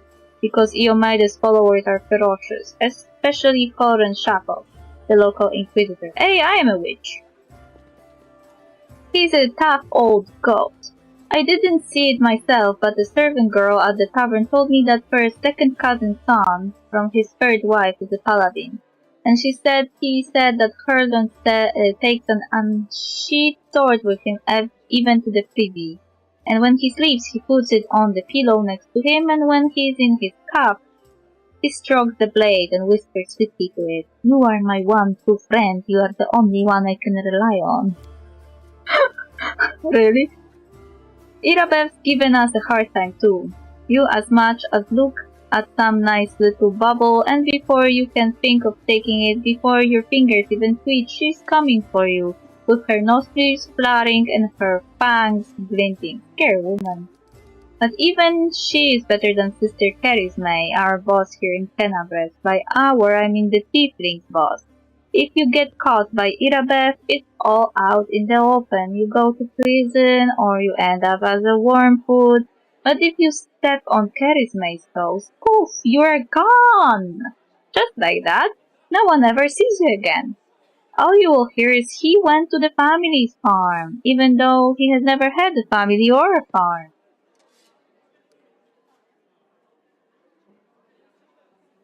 You have demon blood. Do you think drowned that is? Oldrick's tail whips back and forth nervously, raising clouds of dust. Why are you an inquisitor or something? What's it to you? If I've wronged you somehow, just come out and say it. Don't ask me stupid questions. I know how it happened. I used to know a fella. He was married to the sister of a guard. Some shady types got him drunk one night and started asking him suspicious questions about the god or the queen. So he wakes up hangover with a headache. Someone's mumbling something. It smells like smoke and his feet are kinda hot. He looks down and there is a fire under him and the prelate is reading out his sentence. Your shadow looks strange. What kind of magic is that? Ladies and gentlemen, roll up, no dark magic, no fraud, a trick without any deception. Waldrick snaps his fingers and blue flame engulfs him. The shadow that was previously lying calmly at his feet grows, floating in the air behind him. It is the shadow of a huge horned winged demon with claws. Ta-da! It doesn't do anything, it just looks scary. I remember when I was little, an old beggar showed me and my friends how to make shadow puppets. You put your fingers together in front of a light and it makes the shadow of a deer or a dog or a dove on the wall. I tried so hard, I wanted to make the best shadow, and I did. It just happened, Voldy chuckled sadly. Funnily enough, that's the last time I had any real friends. They tried to stone me later, screaming at me, calling me a demon. A tiefling is always a demon to these wimps. Even the lowest ranking drunken gnome thinks he's better than me just because he hasn't got horns or a tail. The poorest beggar in the filthiest gutter thinks he's better than me. Most people would never show their shadow again after that first time, but I don't care. If stones start flying again, I'll just run. I'm used to it by now. Chaotic. Looks formidable, I like it. Good. It's a harmless illusion, but you shouldn't show it to anyone. People hate when they don't understand. Lawful. I don't like it. Demon magic is nothing to be proud of. It's not the strangest thing I've ever seen. Ojif chuckles please. What about the blue fire? That's my favorite part, and it doesn't burn at all. If I had a coin for every time I've caught a beasting for my little show here, I would already be proposing to Galfrey, but still, I don't want to give up something so beautiful. I know. I spent most of this stream reading aloud those conversations. Why they're not voiced? It's so tiring to read them.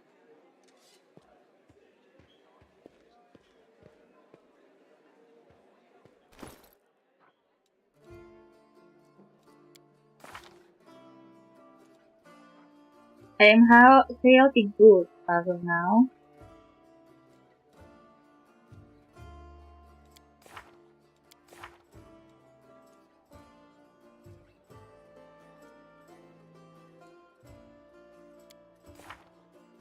Okay. Let's save the game and finish here.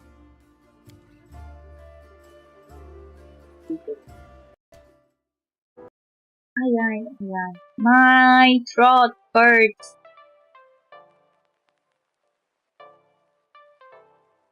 How long can you read dialogue? I didn't do anything. We fought a bit at the start, and then I kept reading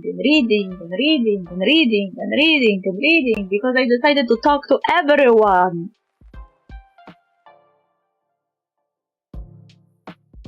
Ah!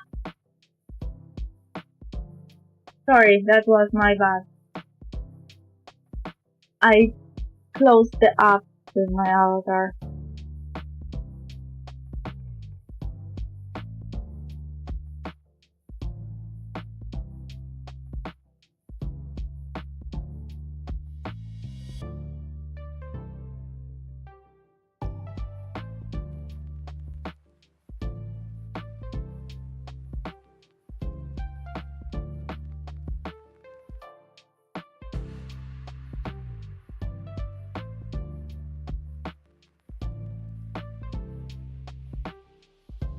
Replace someone quickly and be done. Okay.